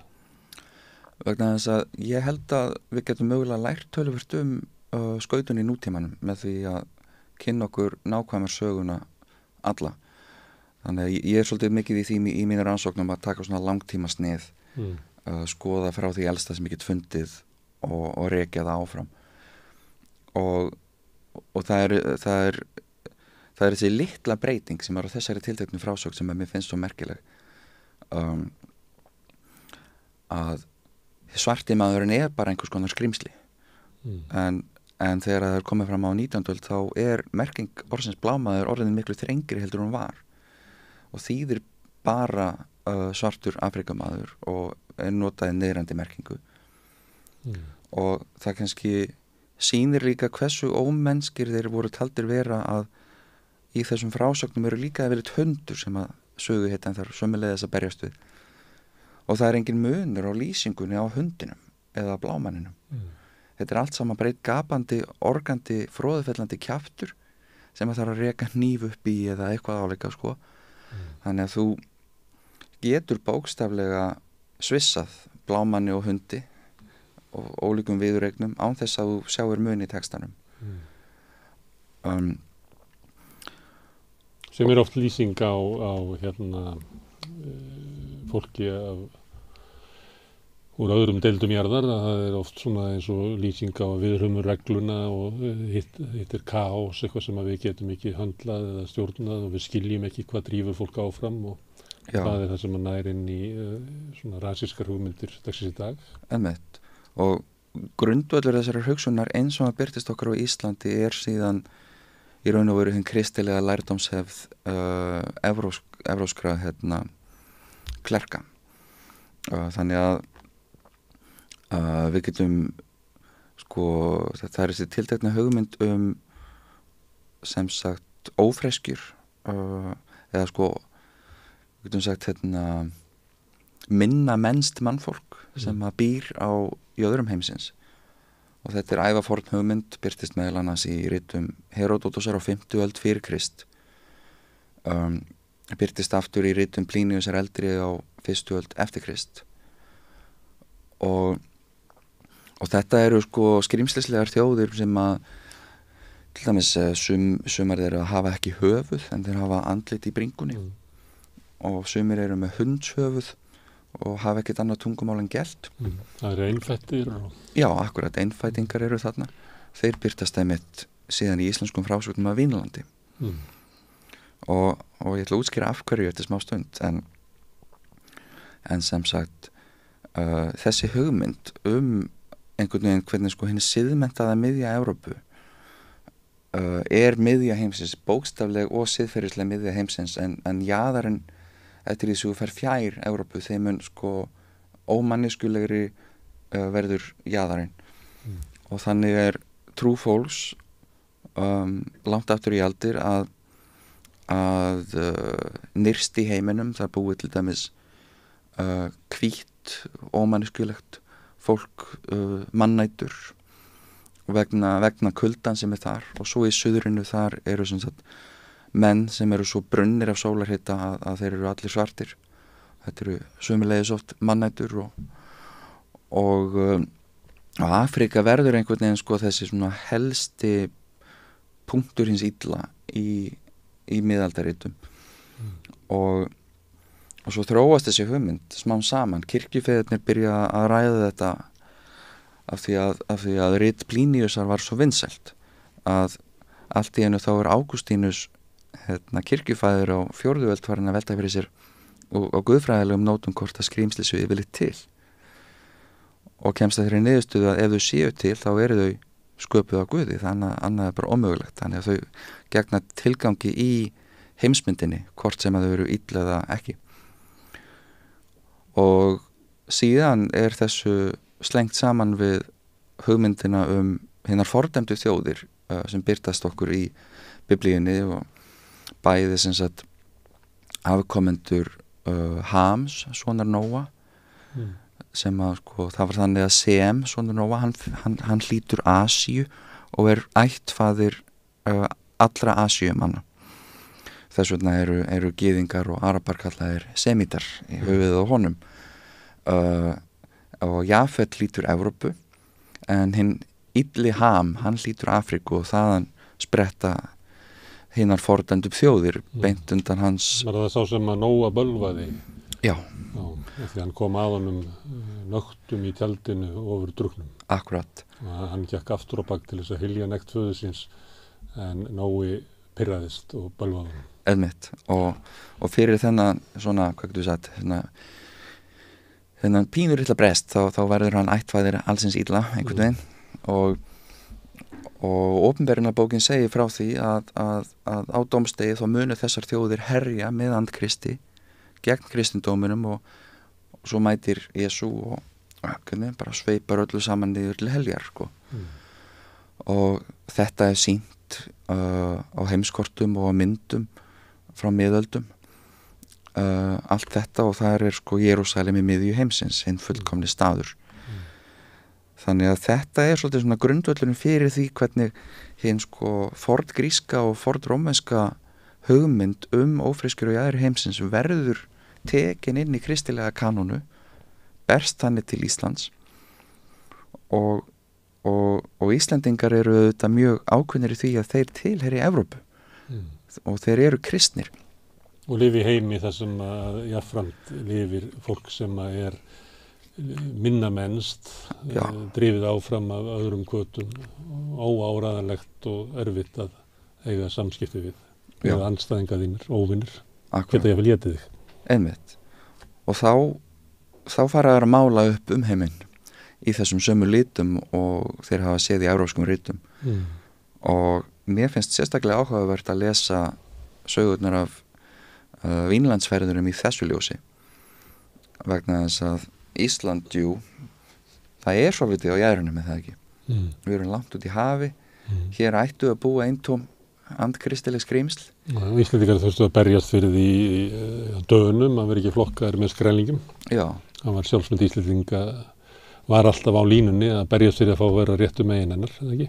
Jú, og það er mjög lítið til af jákvæðum viðhorfum í garð Íslands á fyrriöldum og einkum þegar fyrir að koma nær okkur í tíma þá Íslandi sífellt meir og meir lýst eins og einhvers konar furðuveyju með skringilegu fólki og jafnvel gjá helvítis í gegnum Heklu og eitthvað svona sko og skrýmsli í hafin umhverfis og allt þetta og allt aftur á 12. öld hið minnsta þá eru hugmyndir að Grænlandshaf þar sé allt krökt af sæskrímslum. Þannig að þegar að Íslendingar skrifa frásagnir af eigin skulum við segja landnámi á Grænlandi að þá eru þeir búnir að færa sig sko einu skrefi fjær Evrópu og sína að jaðarinn annar staðar og þar sem þetta fastsetja þeir varanlega kristilega nýlendu og halda síðan áfram til vesturs og suðurs og þar finna þeir ennþá fleiri lönd og þau eru talin upp Helluland og Markland og Vínland og þannig við erum alltaf að fara fjær og fjær. Ísland ekki lengur á neinum jaðri og hvað mætir svo þessum Íslendingum eða eins og þeir eru þá kallaða grænlendingum í vesturheimi nema einmitt frumbyggjar og þeim lýst auðvitað eftir bókinni sko. Þeir eru svartir og illilegir, eru kallaðir skrælingjar sem kann að hafa annarkvort eitthvað að gera með húðin húðfötin sem hafa gengið í eða þá bara húðlitin sjálfan, við vitum það ekki sko. Þeir eru ekki almennilega vita hvað orðið þýðir og þeir búa ekki yfir neinu tungumáli sem hægt að tjá sig við þá á. Þeir skilja ekki viðskipti og bara mjög hratt slæst í brýnu og endanum þá þurfa Íslendingarnir eða grænlendingarnir að flýja. Þeir geta ekki numið land þarna. Þeir eru komin allt og langt út á jaðarinn og á þessum slóðum þá rambaður líka á einfætingaland og mér finnst þetta sérstaklega skemmtileg viðbót vegna þess að það til íslenskt handrit frá í kringum 1280 sem lýsir heimsmyndinni og þar með talið Vínlandi sem talið vera skagi sem gengur út úr vestur Afríku og hvar voru einfætingar sagðir búa í fornöld einhvers staðar í kringum þetta svæði þar sem Mauritania og þar einhvers staðar vestur Afríku. Þannig að menn hafa tengt landbrú þangað yfir til þess að gera söguna líklegri. Já, fyrir utan hitt að það bara var óhugsandi að það væri til fjórða meginland. Það var bara Evrópa, Asía og Afrika. Annað stangaðist á við hugmyndina hérna biblísku hugmyndum þrískiptingu heimsins. En þetta ekki saga sem átt að segja það að þegar við ferðumst þá hittum við fyrir okkar svona eigin menningar heim og eigin hugmyndir miklu frekar heldur staðinn sem við lendum á? Nákvæmlega. Vegna þess að... Og við sjáum jáfnvel það sem ekki bara til þess að passi inn í þá heimsmynd sem við þurfum að hanga í. Jú, ég nefnilega til að textar að borðu þess að séu mun betri heimild viðhorf og hugmyndasögu Íslandinga heldur nokkuð tíman þau landsvæði sem þeir ferðuðust Athugum það líka að ef að norrænt fólk á að hafa sest að á Grænlandi kringum árið 1000 eða svo að þá eru sögurnar skrifaðar löngu seinna og þær eru mjög ævintýralegar og Íslandingum hættir svo litið til og þá á ég reyndar ekki við kollega mína í fræðistétt heldur bara hinn almenna Íslanding og okkur hættir svo litið til að lesa þessar Íslandingasögur og aðra sögur sem einhvers konar nánast sögulega frásagnir raunverulega atburði Kannski vegna þess að við erum alin upp í þessum sögum og þær eru hluti af okkar heimsmynd og sjálfsmynd Einmitt. Þannig að það er við vöxum upp í hana söguna Já, og ánefa er margt í þessu sem að á sér ekki taka hann af okkur þá eru við í lausu lofti Einmitt.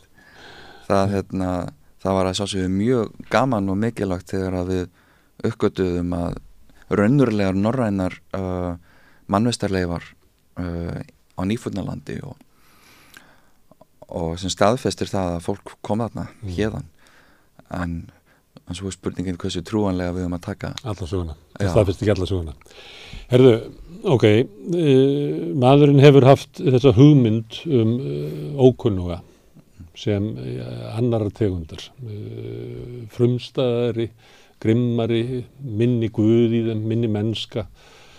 Þetta hefur fyllt okkur. Og þú ert að stilla þessu upp á móti svona hugmyndunum sem voru kynþætti, sem voru sem fólk var flokkað og gert óæðra og allt þetta, sem að vísindin hafa sýnt fram að eru bara hindurvegni. Ertu að segja þá við nútíma fólk að það er ekki eins auðvelt eins og að stroka yfir þessi mislökuðu fræði á 18. og 19. öld að þá að við séum þar með öll eins og við getum bara litið fram með því að inn í hvort sem eru fastar heilastöðar sem við losnum ekki við eins og ykkur heldur fram eða hvort þetta sé svo inngróið inn í menningu okkar að það er ekki þannig að þú hristir af þér þessar hugmyndir með svo einföldum hætti. Er það skilaboðin sem þú segja við þá sem haldi þetta sé einfaldara en það er? Í raun og veru og jafnvel bara að reyna að þurrka út kynþáttahugtakið þá verðum við að horfast í augu við að það eru varanlegar menningarlegar afleiðingar og þannig hafa kynþættir í raun og veru orðið til sem menningarlegt en ekki líffræðilegt fyrirbæri og við getum séð það jafnvel bara á svona undirmenningar heimum til dæmis bara eins og menning svartra í Bandaríkjunum að það verður alveg til þetta er orðið mjög konkrétt og það er rosalega auðvelt að stilla upp ólíkum hópum fólks á móti einhverjum öðrum hópi fólks sem að sé einhvers konar andstæða eða hinn og það er einmitt svolítið skilaboðin að við þurfum alltaf að passa okkur á þessu við þurfum að vera meðvituð þetta ekki allir þetta sé einfaldar en það er Nei, en það er svolítið erfið skilaboð Arngunnur, vegna þess að þú segir að þetta er ekki svona einfald þetta er erfitt, en hvað hefur við þá að gera?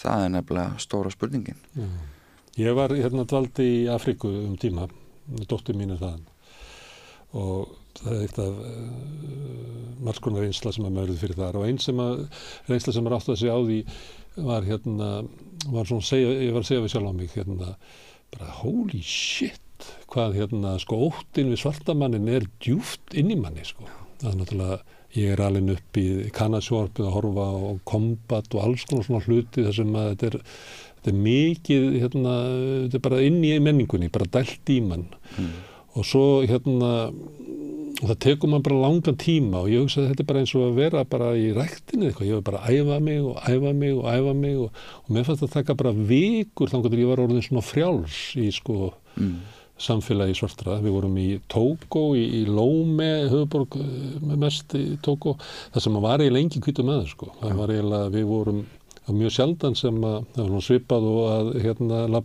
vera svartum maður og labba niður Bankastræti sko 1980 eða eitthvað svo, þú er alveg hissa og þú sér annar svartan sko. Og þá áttaði maður að þessu hvað þetta er rosalega inngróið inn í okkur. Hvað við erum alin upp í fordómafullum heimi og það hefur verið að dæla í okkur og ég hef alltaf síðan þá upplifað að það er oft í umræðinni látið eins og sé einfaldra það er að losa sig undan þessum hvað ég að segja, viðjum menningarinnar eða sögunar.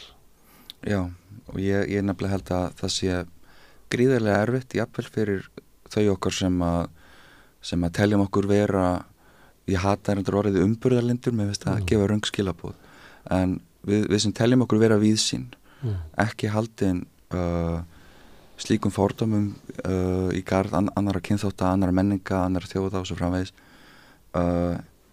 eða bara annara samfélagshópa, bara til dæmis í garð fátækra eða öryrkja, að við megum aldrei vera svo viss eigið fordómaleysi og vandamálið er að það er svo auðvelt að spila inn á þetta eins og ég nefndi og stjórnmálamenn gera það mjög títt að reyna að höfða til ákveðins hóps með því að stilla þeim upp á móti einhverjum öðrum sem að sé þá óvinnurinn og það má alveg setja þessa umræðu í samhengi til dæmis bara við flóttamannamálin í dag og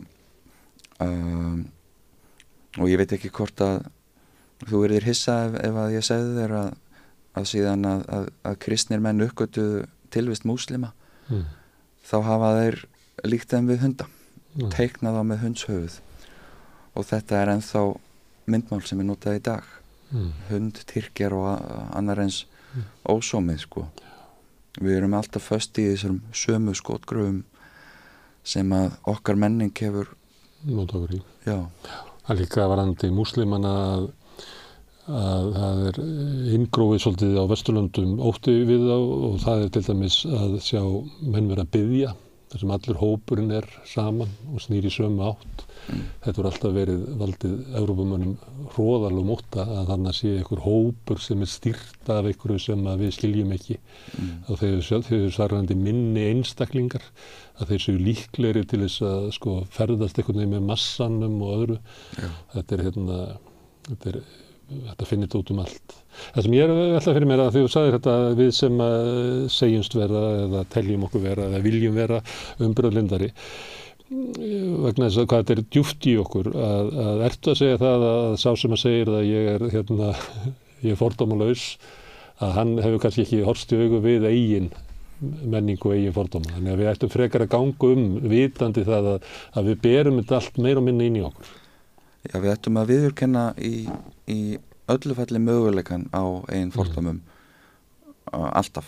Já, og kannski aðeins að ganga með svipu og berja okkur en við höfum að vita af því að þetta er arfleiðin sem þetta er heimurinn sem við göngum inn í. Já, hlutlæg hugsun er nú nánast ómögulegt fyrir bara, held ég.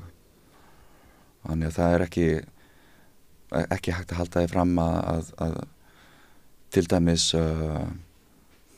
bara, já, segjum bara jafnvel starfstéttir sem eiga að starfa við það að horfa á sönnunargögnin beint og meta þau hlutlagt, það er mjög erfitt og það er ekki hægt að komast hjá eigin hlutrækni í nokkru máli en ef maður er meðvitaður það þá kannski reiðir manni betur af.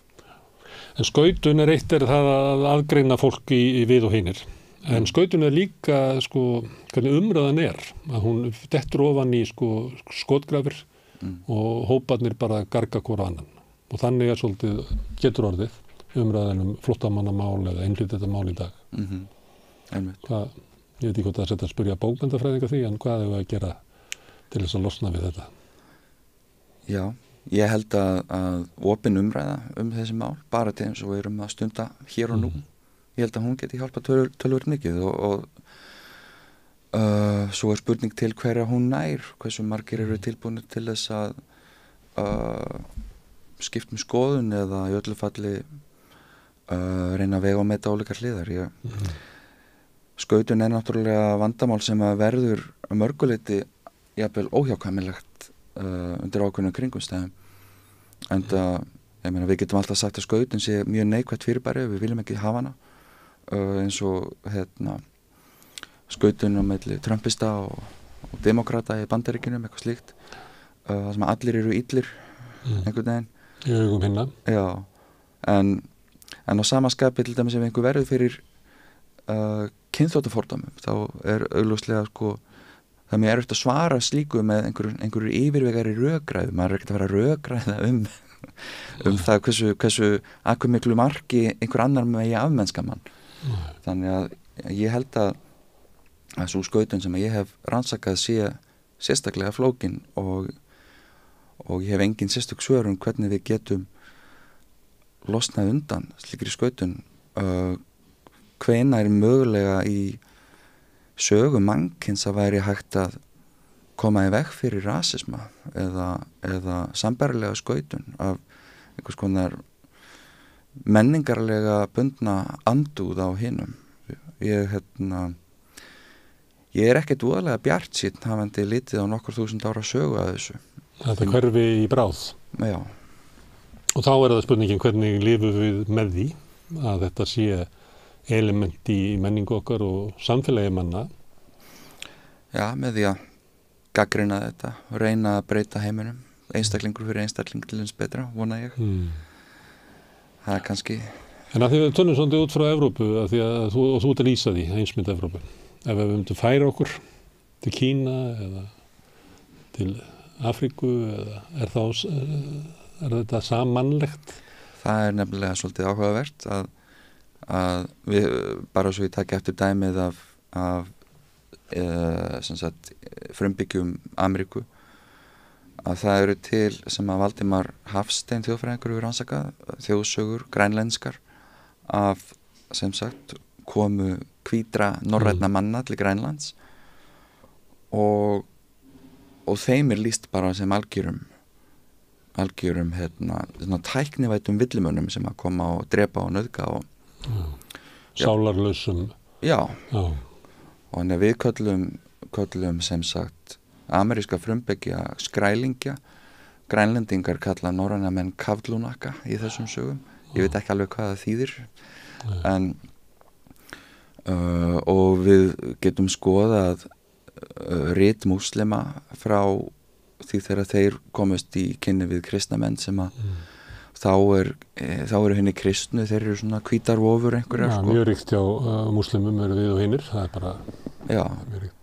Þannig að þetta er sammannlegt og virðist vera óháð menningu. Allavega eins af svo miklu leiti sem ég get séð, að vera sérfræðingur í menningarsögu annarra heimsálfa. Það ég nefndi Tógó, þá var upplifun fólks þar svona ríkjandi af Evrópu sem sálarlausum stað.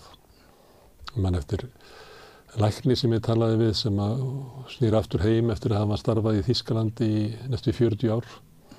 Hann sagði við mig að hann myndi ekki vilja verða gamall í Evrópu. Því að í Evrópu væri gamla fólkið eitt í blokkaríbúðum og myndi deyja og enginn myndi sinna þeim. Það væri samfélagi væri dáiðar. Þeir kynnu allt og ættu peninga og gætu allt í Evrópu en þeir gætu ekki haldið upp í góðu samfélagi. Þetta var svona sín Afrikumannsins á Evrópu. Sem er svolítið líkt í sem að þú vart að líklýsa sín grænlendinga á íslenska landnema þar. Já. Herðu Arngrímur, gaman að fá þig hérna að spjalla þetta. Eins og þú segir að þá er þetta eitthvað sem við þurfum að ræða. Það er mörguleiti ómótuð umræða ótrúlega mikilvægt mál sem er mikill hiti í umræðinni í dag. Já, takk fyrir. Takk fyrir. Herðu, þetta látum við heita endinn á rauðaborðinu. Rauðaborðið heldur áfram eftir helgi klukkan 8 á mánudaginn en framundan er dagskrá á Samstöðinni hér á eftir verða sósíalískir femínistar þáttur Á morgun verður vikuskammturinn, umræður fréttur vikunar klukkan 4 og svo helgina verður helgispjall. En takk fyrir í kvöld.